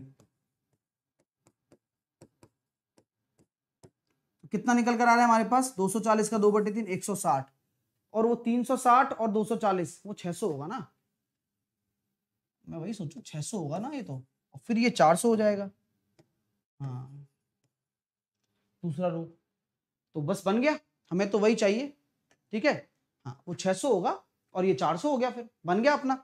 यानी कि अब क्या करना है आपको, कुछ नहीं करना, ए निकल के आ गया, 1 माइनस आर कितना आ रहा है, आर तो वही होने वाला है, ये तो मैं सिर्फ आपको जीपी बनाने के लिए बता रहा हूं। ए कितना है 600 और 1 माइनस आर कितना है, आर अपना 2/3, तो टोटल दूरी कितनी हो जाएगी 1800, 1800 आपका राइट आंसर आ जाएगा भाई, 1800 मीटर वो चलेगी जमीन में। चलिए इस पर एक क्वेश्चन और करते हैं, इस पर एक क्वेश्चन और करते हैं। अगर मैंने एक गेंद को गिराया है 1000 मीटर से, और 1000 मीटर से गिराकर, मतलब ये गिरी है और फिर उछलकर कितनी उछल रही है, 4/5 उछल रही है, 4/5, ठीक है। तो आप इसको डायरेक्टली भी कर सकते हो डियर। तो मुझे बताइए टोटल दूरी कितनी तय करेगी रुकने तक, टोटल डिस्टेंस कितनी तय हो जाएगी रुकने तक, गेंद जब तक रुक नहीं जाती। तो मैं भी जानता हूं ये अनंत तक जाके रुकेगी, और ये जीपी का क्वेश्चन है, तो बताइए क्या होगा।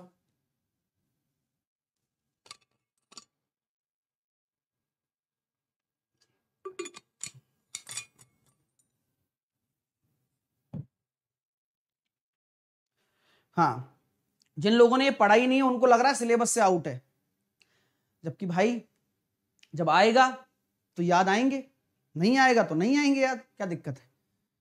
लेकिन कुछ अच्छा पढ़ के जाने में कोई बुराई नहीं है, मेरा को ऐसा लगता है, क्योंकि पढ़ना बहुत कुछ होता है ना। इसलिए जो पढ़ाना है वो तो पढ़ा ही नहीं है, लेकिन ये क्वेश्चन जरूर आते हैं, छोटे छोटे क्वेश्चन यार, इनमें क्या लगना है, बच्चे को आना चाहिए बस पहला पद निकालना, 1000 प्लस पहला पद क्या होता है, 1000 इंटू 4/5, ये काम करना है बस आपको। तो पहला पद कितना आ जाएगा सर, 1000 प्लस ये अपने पास हो जाएगा 800, 1800 मेरा अगर पहला पद हो गया, ये मेरी पहली टर्म हो गई। तो हमारे पास क्या होता है अनंत पदों का योगफल, 1800 अपॉन 1 माइनस आर कितना है, वही 4/5 ही आना है यार, तो सेम ही आना है। तो ये कितना होना है 1/5, 1800 इंटू 5, यानी कि 9 किलोमीटर चल जाएगी, 9000 मीटर, ठीक है। चलिए तो क्वेश्चन का आंसर आ गया, बहुत बढ़िया। अब सीख गए तो पैसे थोड़ी लगे तुम्हारे, है भाई, अगर सीख चुके हो तो पैसे थोड़ी लग रहे हैं भाई सीखने के, लेकिन लाइक जरूर कर दीजिए आप, है ना, जिनको मतलब इसकी महत्वता है उनसे बात कर रहा हूं वैसे भी, क्योंकि जो समझेंगे नहीं तो उनको कितना भी समझा लो। ओके सो इस पे एक क्वेश्चन और आता है, अगर ये ट्राइंगल है और इस ट्राइंगल के मैंने आपको बोल दिया कि मेरे पास इस ट्राइंगल की ये 90 डिग्री है, और अगर मैं बताऊं कि हर भुजा का अगर मध्य बिंदु में मिला दूं तो बताइए कितने ट्राइंगल बनेंगे। अगर इन सबका मैं मिड पॉइंट मिला रहा हूं, और हम जानते हैं कि अगर मिड पॉइंट मिला दिया तो 90 डिग्री तो बनना स्वाभाविक ही है, तो आप जितने भी आप देख रहे हैं कि ये 90 डिग्री आपका बन जाना है, ठीक है, और फिर इसके मिड पॉइंट को मिला देंगे तो फिर ये 90 डिग्री बन जाना है कोई भी। तो इस तरह से आपका, इस तरह से ट्राइंगल पे ट्राइंगल, ट्राइंगल पे ट्राइंगल अगर मिलाए जाए, और मैंने आपसे बोल दिया कि ये आपका 9 है और ये आपका 12 है, तो ये आपका कितना हो जाएगा 15 हो जाएगा। तो मुझे बताइए कि इसके अगर मिड पॉइंट्स को मैं मिला मिला के, ये मिड पॉइंट्स को मिला मिला के जितने भी ट्राइंगल बन रहे हैं उन सभी ट्राइंगल का, ट्राइंगल के एरिया का सम कितना होगा, ट्राइंगल के एरिया का सम, जितने भी ट्राइंगल बन रहे हैं, मैं कह सकता हूं कि अनंत ट्राइंगल बन रहे हैं, इनफाइनाइट ट्राइंगल के एरिया का सम कितना होगा, बताइए।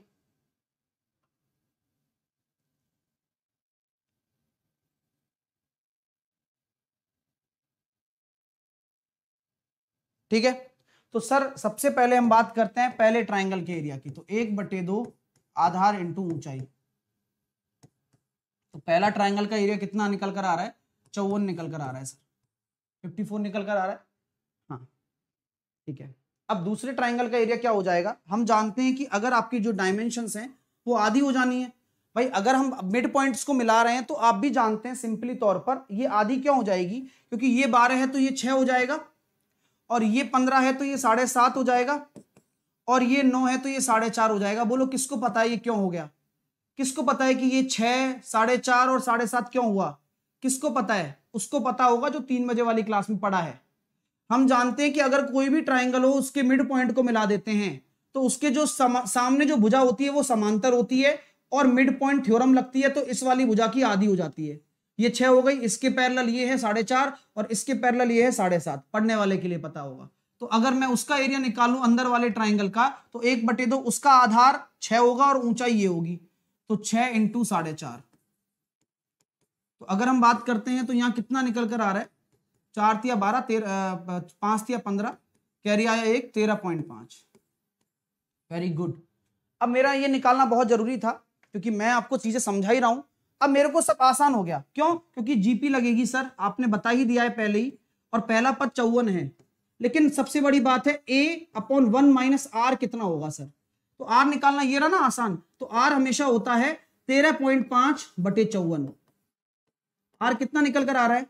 देखो तो देखो 26, 27, ये हो जाएगा 27/2 × 54, और 27 से मैंने 54 को काट दिया 2, 1/4 आ रहा है। तो r की वैल्यू 1/4 आ गई।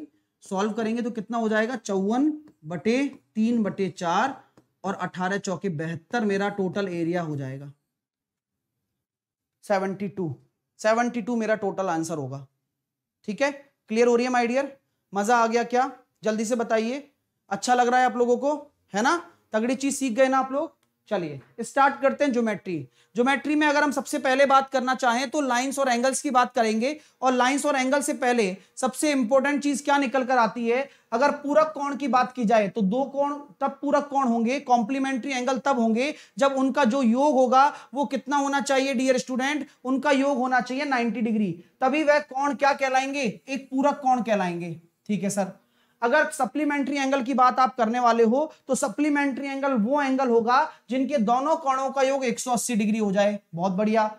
अगर हम बात करते हैं दो पैरेलल लाइन को कोई तिर्यक रेखा काटते हैं, तो तिर्यक रेखा LM अगर उसको काट रही है तो सबसे बड़ी बात है, सबसे पहला कोण आता है करस्पॉन्डिंग एंगल, संगत कोण। संगत कोण क्या कोण होते हैं? जो एक ही संगत के होते हैं, जैसे कि इस लाइन के ऊपर और इस लाइन के ऊपर। इस लाइन के ऊपर 1 है, वह 5 के बराबर होगा।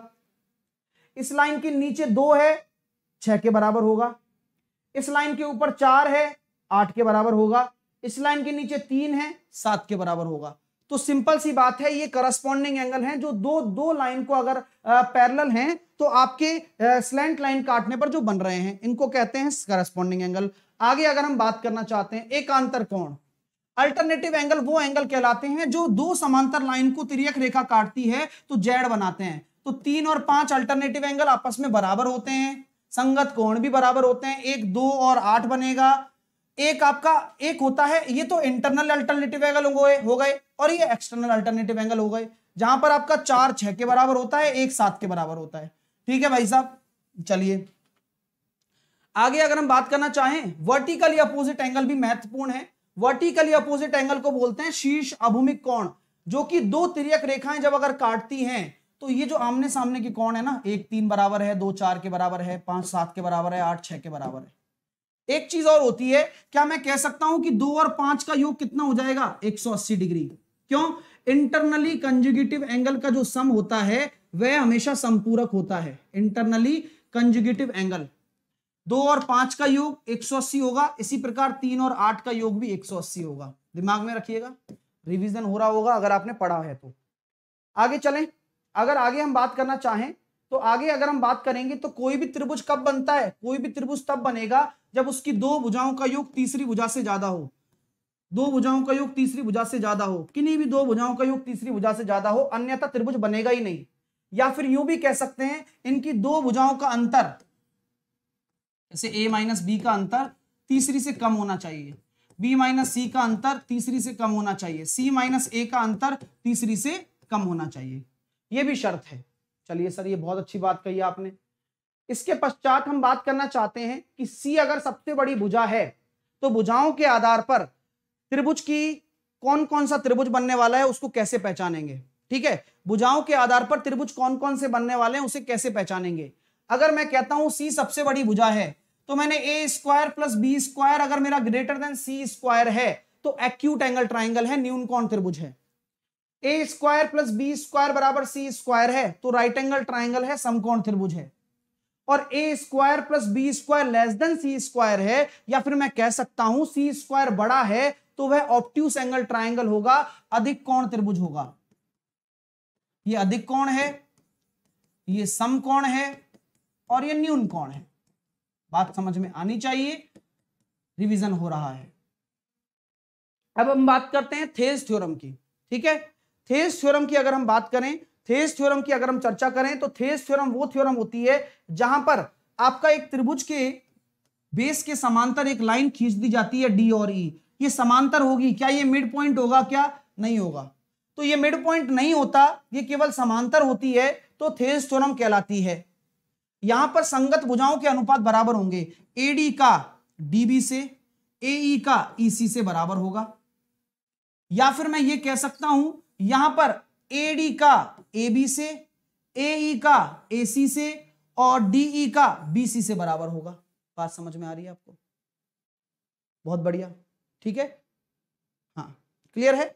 चलिए अगर हम बात करते हैं आगे मिड पॉइंट थ्योरम की, मिड पॉइंट थ्योरम की जल्दी से बताओ मिड पॉइंट थ्योरम में क्या होने वाला है। बस आपके लिए मिड पॉइंट थ्योरम में जो होने वाला है वो क्या होने वाला है कि आपका जो डीई है ये मिड पॉइंट है। अब मिड पॉइंट होता है तो ये जो अगर मान लो बीसी का आधा होना है हमेशा, तो ध्यान रखना इस बात पे, ये क्या होना है, हाँ बीसी का आधा होना है। चलिए क्लियर है, ओके। आगे अगर हम बात करना चाहते हैं आप लोगों के लिए, डी और ई अगर आपके मिड पॉइंट हैं तो डीई बराबर क्या होगा, आपके बीसी का आधा होगा। अब इस पर एक चीज आती है, समकोण त्रिभुज के बारे में कुछ जानकारी है जिसको आप लिखिए।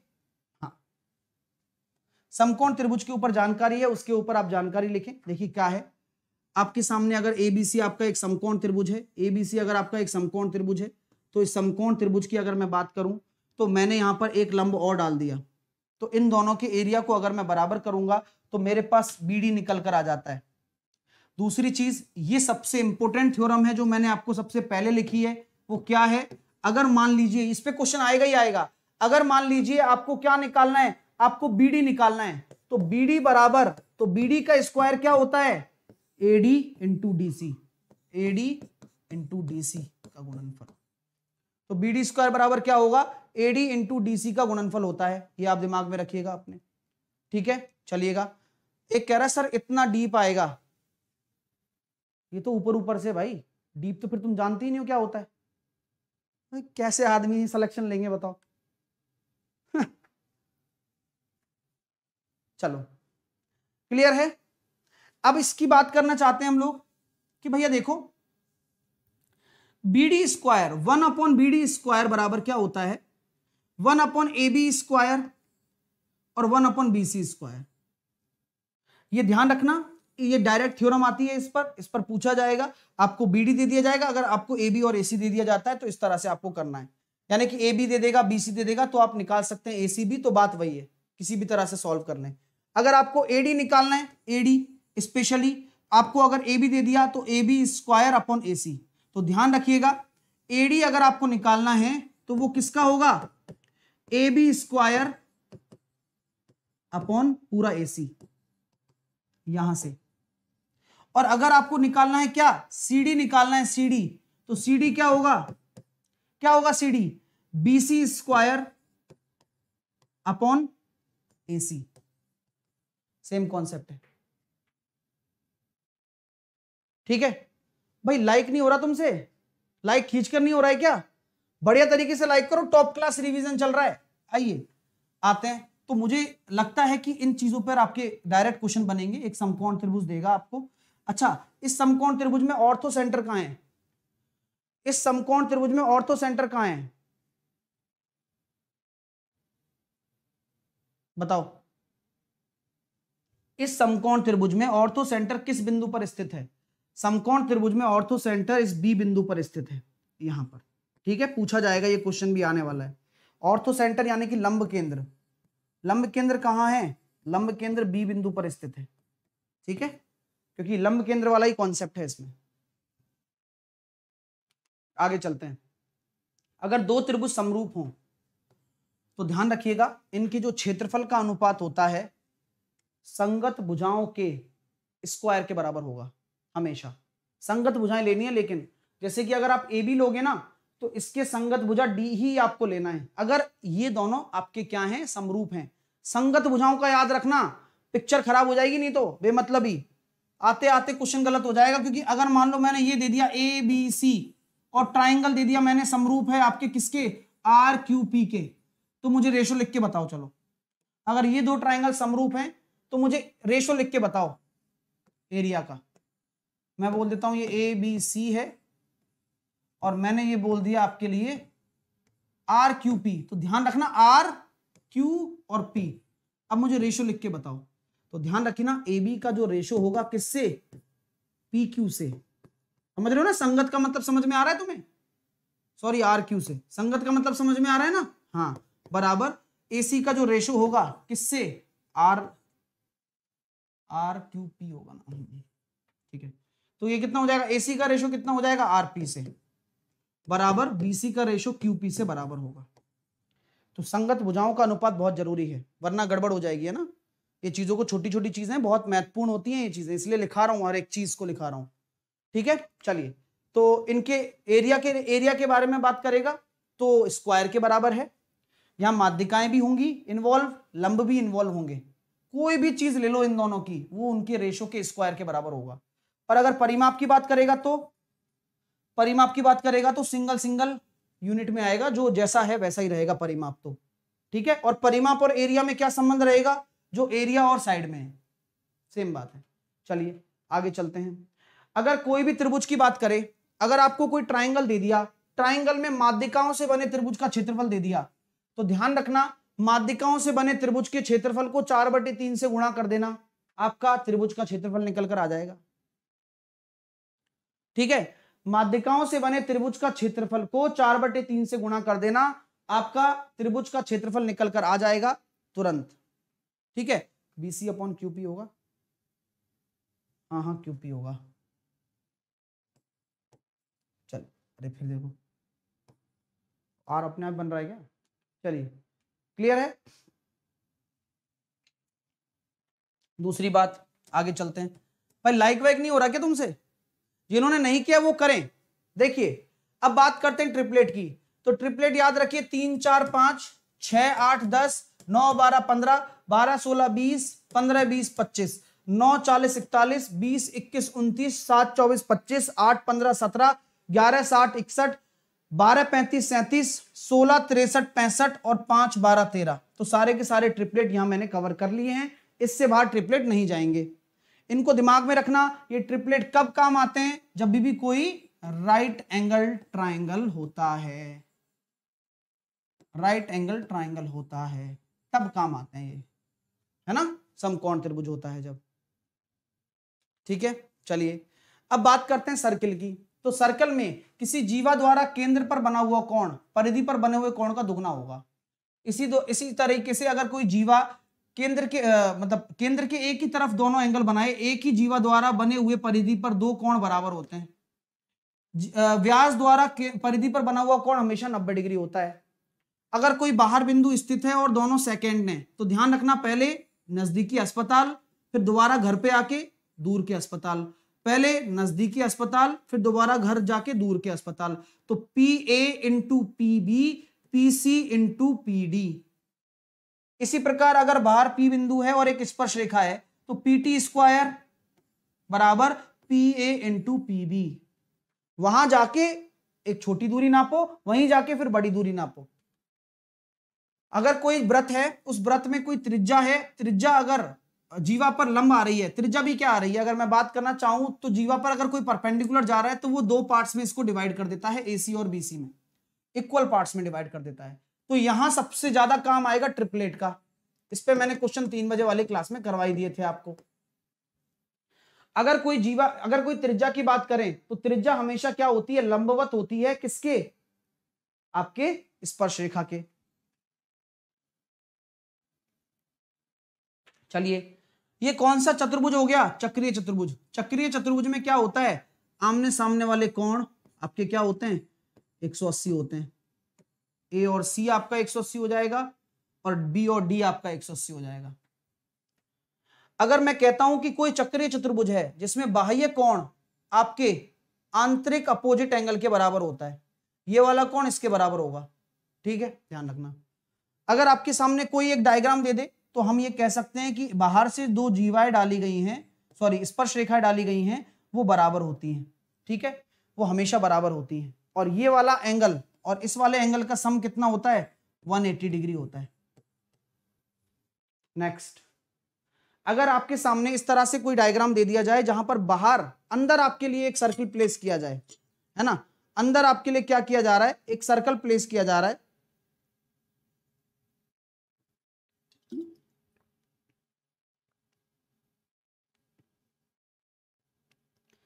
तो बताइए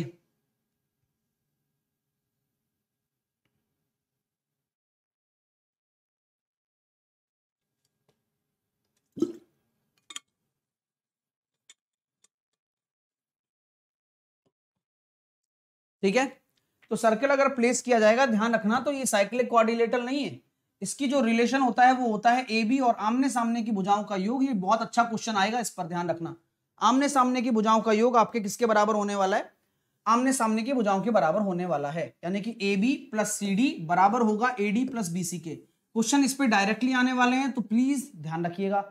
अगर हम किसी क्वाड्रिलेटरल की बात करें, ठीक है, अगर मैं किसी क्वाड्रिलेटरल की बात करूं तो क्वाड्रिलेटरल के अंदर कोई भी बिंदु स्थित है, आयत है, तो हमेशा हर क्वाड्रिलेटरल के लिए होगा ये चीज, क्या होगा, O B square O D square O A square O C square बराबर है, ठीक है।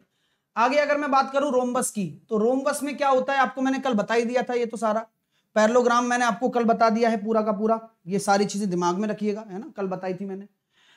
मैंने आपको ये बताना है। अब मैं आपको ये बताना चाहता हूं कि ट्रेपेजियम भी मैंने आपको कल क्लियर कर दिया था कि भाई अगर आपको ईएफ निकालना हो और ये मिड पॉइंट हो तो ईएफ क्या होगा, दोनों समांतर भुजाओं का आधा। एरिया क्या होता है, 1/2 समांतर भुजाओं का योग उनके उनके बीच की दूरी। आर अगर निकालना हो डेल बाई एस होता है। समबाहु त्रिभुज की त्रिज्या निकालें तो a/2√3 और बड़ा होता है a/√3। अगर राइट एंगल ट्राइंगल की बात करना चाहता हूं तो अगर इसकी इनर रेडियस निकालना चाहूंगा, अंत त्रिज्या, तो क्या होगा, a plus B minus C by 2। और अगर आउटर रेडियस निकालना चाहता हूं, सरकम रेडियस, तो c/2, ठीक है, हाइपोटेनस का आधा। आगे अगर हम बात करना चाहें, ये हमने कर ही लिया है, अब बात करते हैं पॉलीगन की। तो पॉलीगन में अगर हम बात करना चाहें, सम ऑफ ऑल इंटरनल एंगल, सभी आंतरिक कोणों का योग, सभी आंतरिक कोणों का योग, तो इसको अगर नोट करना है तो आप लिख लीजिए, अगर पॉलीगन है n भुजाओं का तो n-2 इंटू 180 डिग्री लिख सकते हो, साथ के साथ n-2n-4 इंटू 90 डिग्री भी लिख सकते हो आप। अगर मैं बात करूं सभी बाह्य कोणों का योग, तो वो हमेशा क्या होगा, 360 डिग्री, है ना, मजेदार बात, समय हमेशा ऑलवेज कांस्टेंट रहता है। अगर मैं प्रत्येक आंतरिक कोण को निकालना चाहूं तो मैं जो ये योग है ना, इसमें बटे n कर दूंगा, ठीक है। चलिए, अगर हम बात करना चाहें प्रत्येक बाह्य कोण, प्रत्येक अगर बाह्य कोण निकालना चाहेंगे तो 360 डिग्री बटे n होगा। Clear, very good. एक थ्योरम और होती है जिसमें internal angle plus external angle का सम कितना होता है, 180 डिग्री होता है। इस पे बहुत सारे क्वेश्चन बनते हैं, ठीक है, ये बहुत काम की चीज है।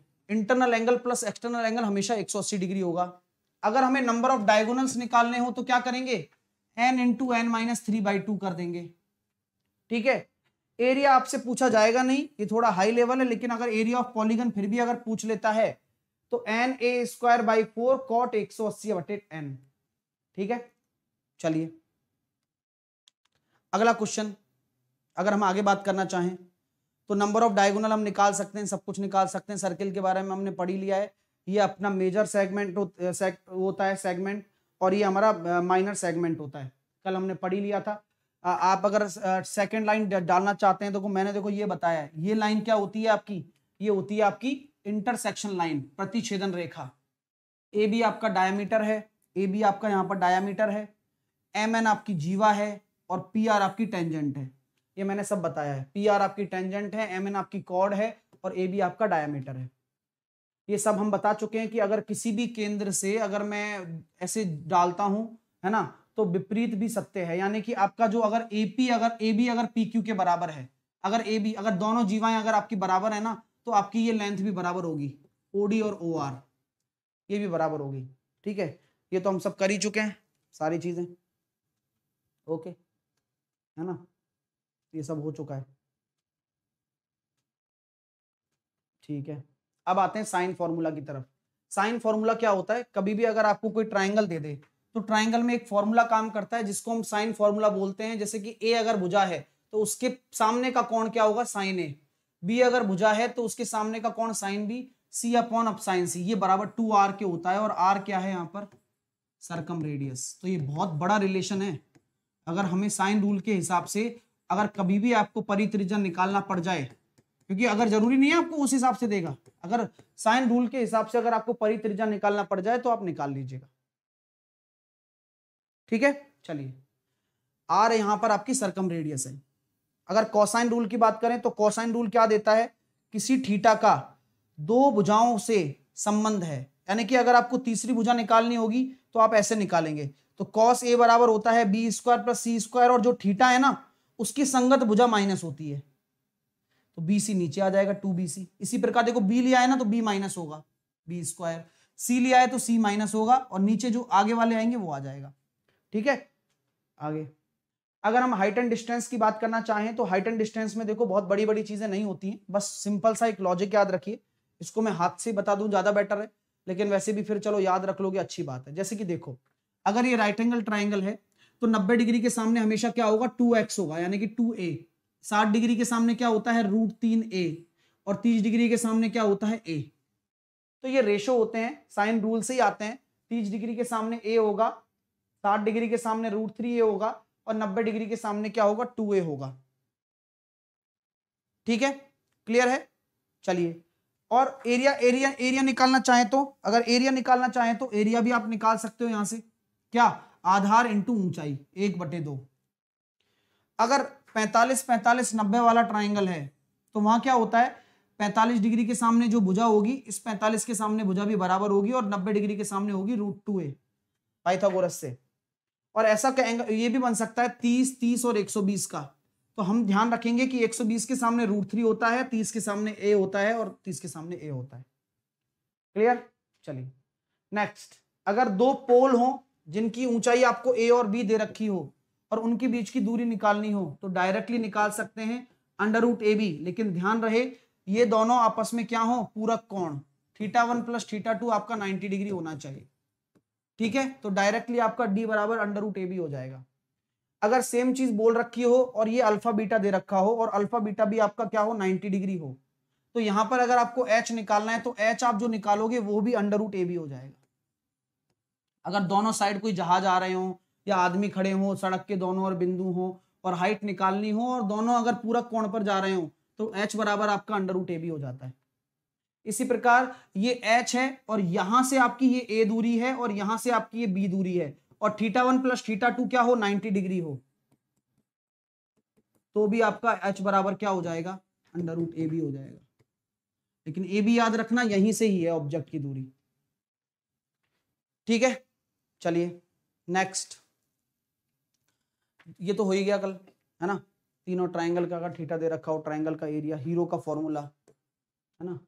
और हाँ ये इंपॉर्टेंट है, देखो ये तो पता ही है आपको सब कुछ, बेस इनटू हाइट, लेकिन ये तो हमें बता ही दिया, डेल बराबर R/S, छोटी त्रिज्या और बड़ी त्रिज्या कैसे डायग्राम है मैं बता रहा हूँ। है ना। एरिया ऑफ ट्राइंगल भी आप निकाल सकते हैं उससे, एस इंटू एस माइनस ए, हीरो का फॉर्मूला लगा रखा है बस। ठीक है, बढ़िया है ना ये। इसके साथ साथ मैं ये बताना चाहता हूं, इस पे क्वेश्चन आता है, कभी कभार ऐसे क्वेश्चन पूछ लिए जाते हैं कि इन रेडियस और सरकम रेडियस का उपयोग करते हुए, है ना, इन सेंटर और सरकम सेंटर के बीच की दूरी बताओ। यानी कि इन सेंटर और सरकम सेंटर अलग अलग जगह प्लेस होते हैं, तो इनके बीच की दूरी मुझे बतानी हो तो कैसे बताऊंगा।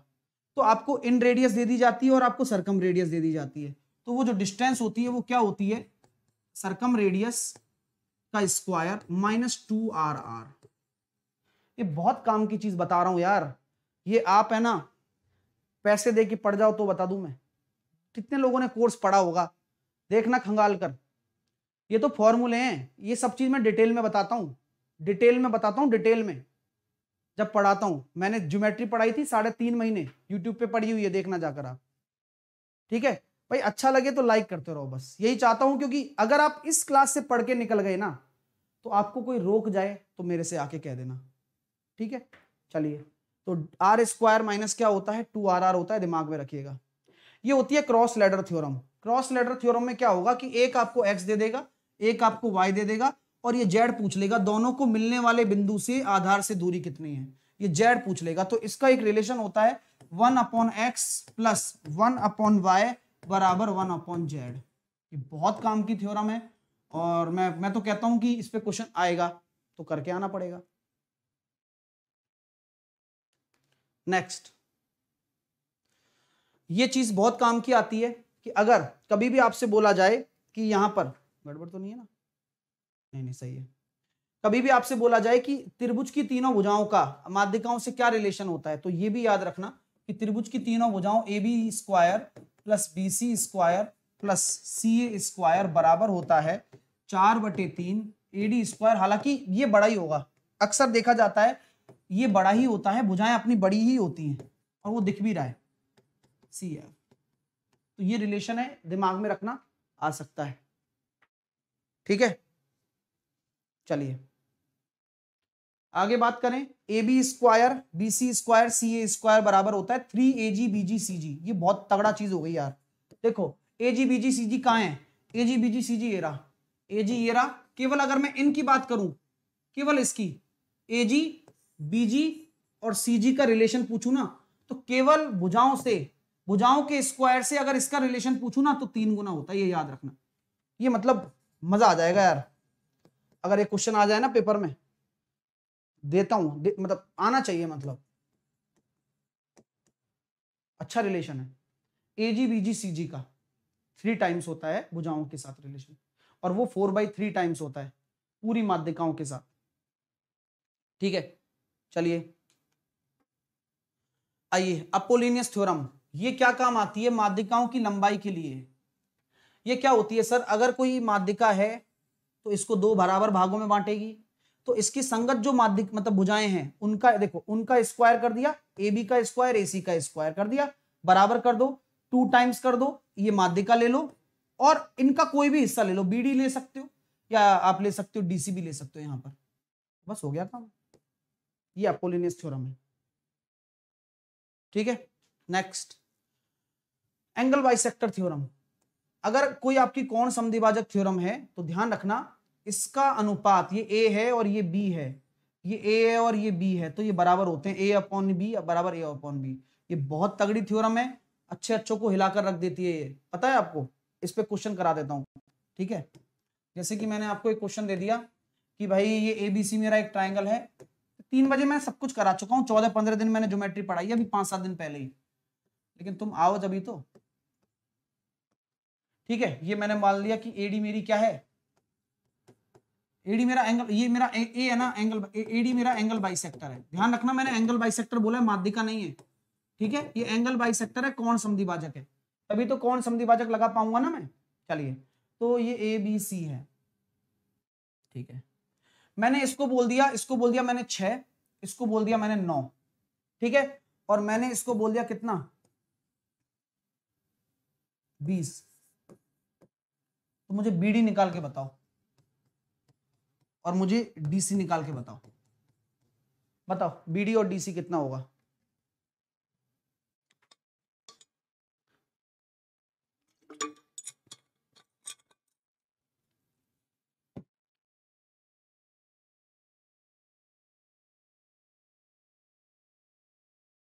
बताते रहो।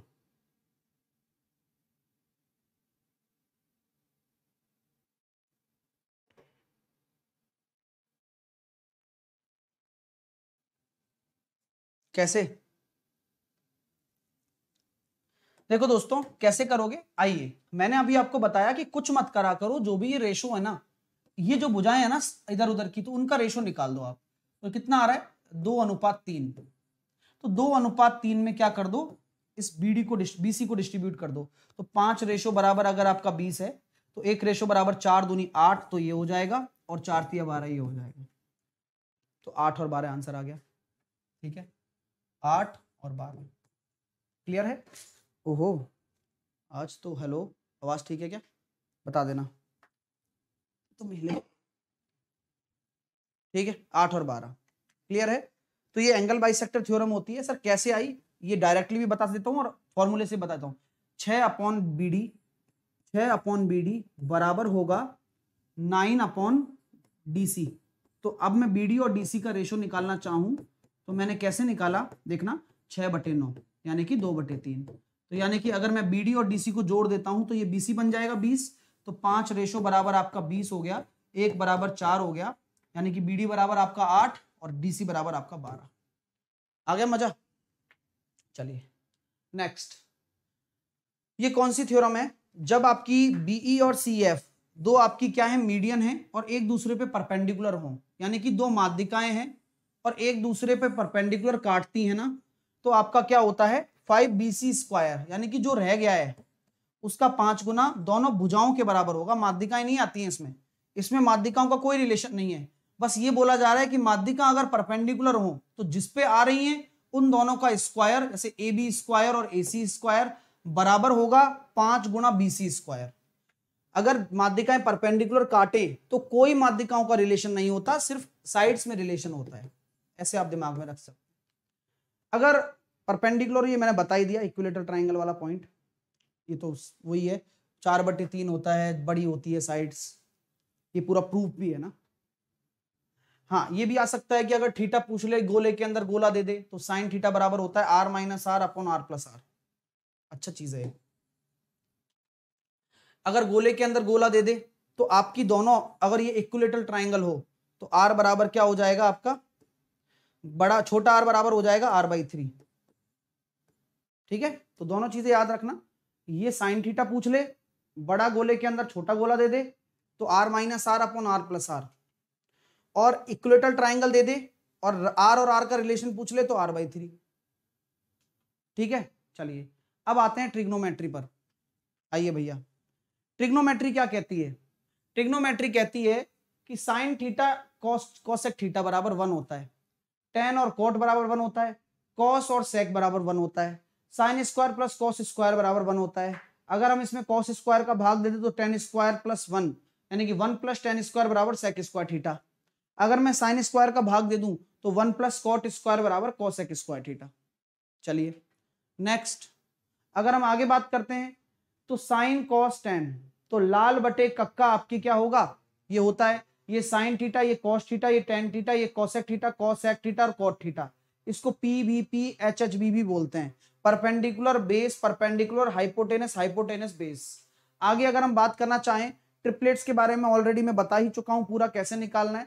बस याद रखिएगा कि वैल्यू टेबल आप लोगों को याद करना है, क्लास में बताया हुआ है ऑलरेडी। 90 डिग्री और 270 हो तो साइन कॉस में चेंज होगा और कॉस साइन में, कॉट टेन में और कॉसेक सेक में। ठीक है, ये आपकी क्वाड्रेंट की कहानी है जो, और 0, 180 और 360 पर ऑलवेज सेम रहते हैं, कोई चेंज नहीं होता। साइन कॉस रहता है, कॉस साइन रहता है, सब कुछ सेम ही रहता है ना। लेकिन 90 और 270 पर आपस में चेंज हो जाते हैं। ठीक है माय डियर, अगर आगे बात करें तो साइन A कॉस B के बराबर कब होगा, जब तभी होगा जब A + B 90 डिग्री हो। टेन कॉट के बराबर कब होगा, जब A + B 90 डिग्री हो। और कॉसेक सेक के बराबर कब होगा, जब A + B 90 डिग्री हो। जैसे कि अगर साइन 47 की वैल्यू लिखनी है तो वो कॉस 43 के बराबर होगी, क्योंकि A + B आपका क्या आ रहा है, 90 डिग्री आ रहा है। ठीक है ना। इसी तरह से A + B अगर 90 डिग्री होता है तो ये इक्वेशन जरूर काम आती है आपके, sine square A + sine square B बराबर 1, cos square A + cos square B बराबर 1, tan A × tan B बराबर 1, cot A × cot B बराबर 1। ये सब काम की चीज है, ठीक है। सेक प्लस कॉसेक थीटा बराबर 2 कब हो, अगर 2 दे रखा है, सेक प्लस कॉसेक थीटा बराबर 2 दे रखा है तो सेक साइन प्लस कॉसेक थीटा बराबर अगर 2 दे रखा है तो साइन की पावर n प्लस कॉसेक की पावर n हमेशा 2 होगा। अब चाहे n कुछ भी हो, ऑलवेज कब पॉसिबल है, जब 90 थीटा बराबर 90 हो। अगर tan प्लस कॉट बराबर अगर 2 दे रखा है तो tan की पावर n प्लस कॉट की पावर n बराबर 2 ही होगा थीटा बराबर 45 पर। कॉस और सेक का रिलेशन अगर 2 दे रखा हो तो इसका भी मान 2 ही होगा। इन तीनों पर क्वेश्चन पेपर में आने वाले हैं, ठीक है। चलिए next, sec theta plus tan theta बराबर अगर p है तो sec theta minus tan theta बराबर 1/p होगा, ये हमेशा याद रखना। प्रूफ भी मैंने बता रखा है, 1 प्लस टेन स्क्वायर बराबर सेक स्क्वायर थीटा है तो 1 बराबर sec square minus tan square, तो a plus B into A minus B लगा दूंगा और प्रूफ करके बता दूंगा। सेम रिलेशन कॉसेक और कॉट के साथ भी होता है, अगर ये p है तो वो 1/p होगा, ठीक है।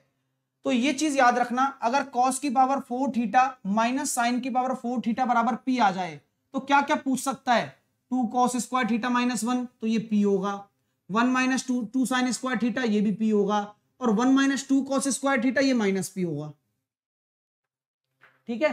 तो ये डायरेक्टली पूछा जा सकता है। वैसे आया कैसे, a square minus B square से आया है, ठीक है। चलिए अगर हम आगे बात करते हैं, साइन 2 थीटा कितना हो जाता है, 2 sine theta cos theta. Sine 2 theta को हम टेन की टर्म में कैसे लिख सकते हैं, 2 tan theta upon 1 plus ten square theta. Cos 2 theta कितना होता है, cos square theta minus sine square theta, 2 cos square theta minus 1 बराबर 1 माइनस साइन स्क्वायर थीटा।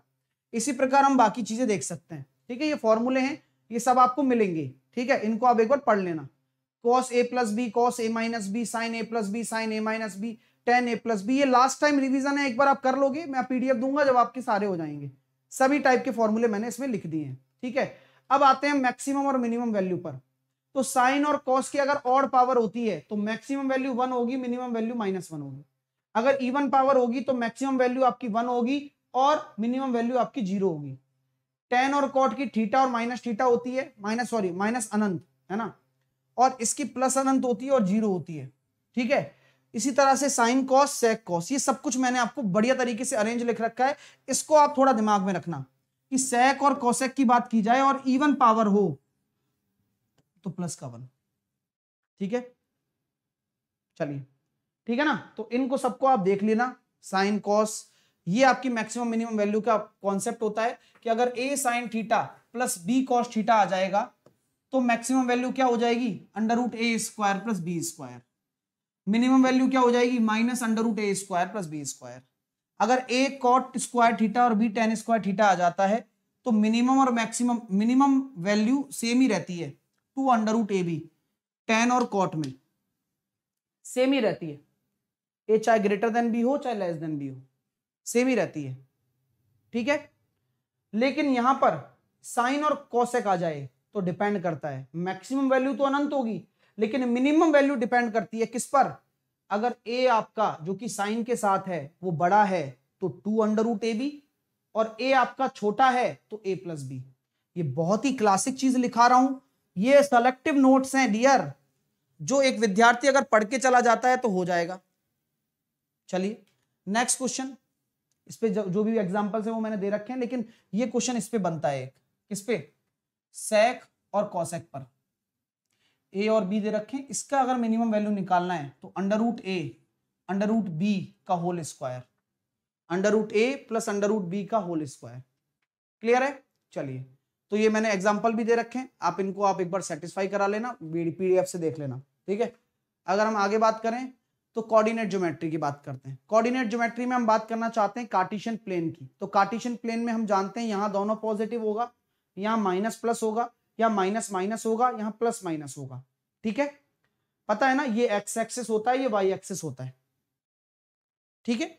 ये एक्स एक्सिस होता है, ये वाई एक्सिस होता है, ये कार्टेशियन प्लेन है, ठीक है। अगर हम बात करें डिस्टेंस फॉर्मूला की तो दो पॉइंट्स के बीच में अगर डिस्टेंस निकालनी है तो x2 माइनस x1 का whole square plus y2 minus y1 का होल स्क्वायर, ये क्वेश्चन पूछा जाएगा आपसे।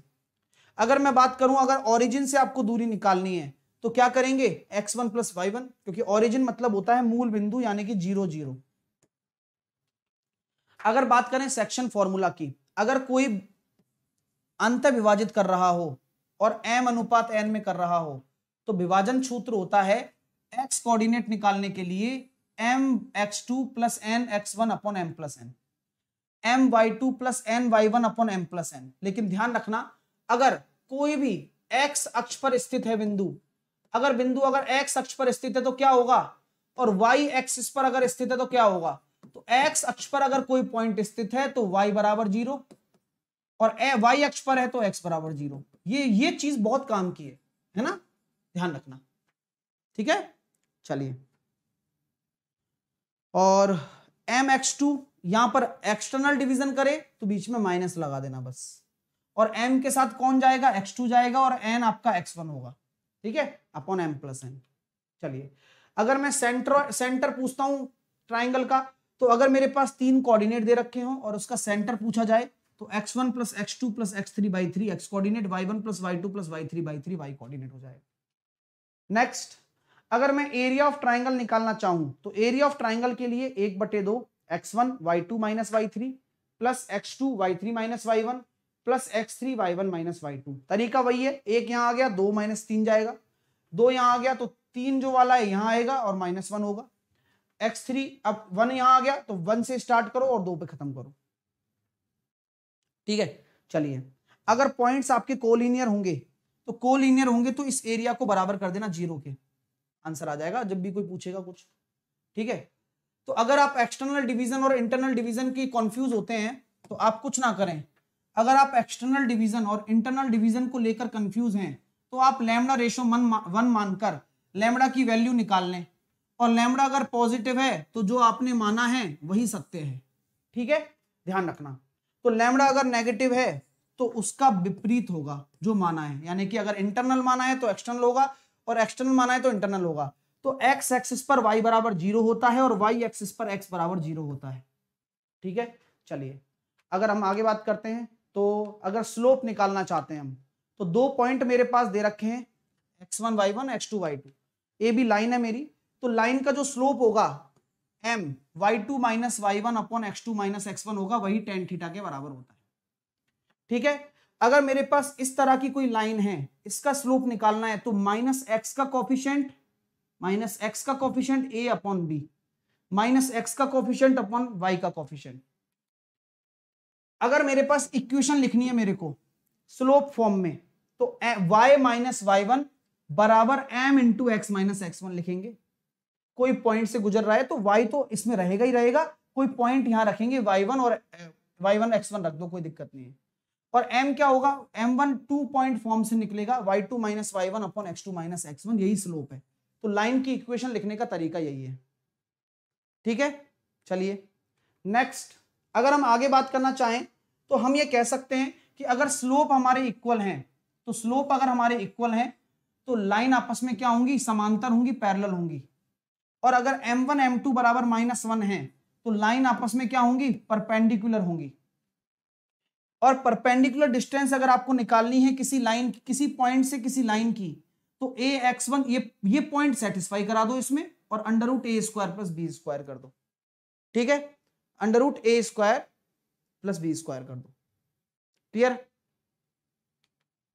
चलिए, अगर हम बात करते हैं ये लाइन है जो कि इस तरह से किसी कोऑर्डिनेट्स को काट रही है, तो जो ये ट्राइंगल बन रहा है इसका एरिया क्या होगा, तो सी स्क्वायर अपॉन 2ab होगा।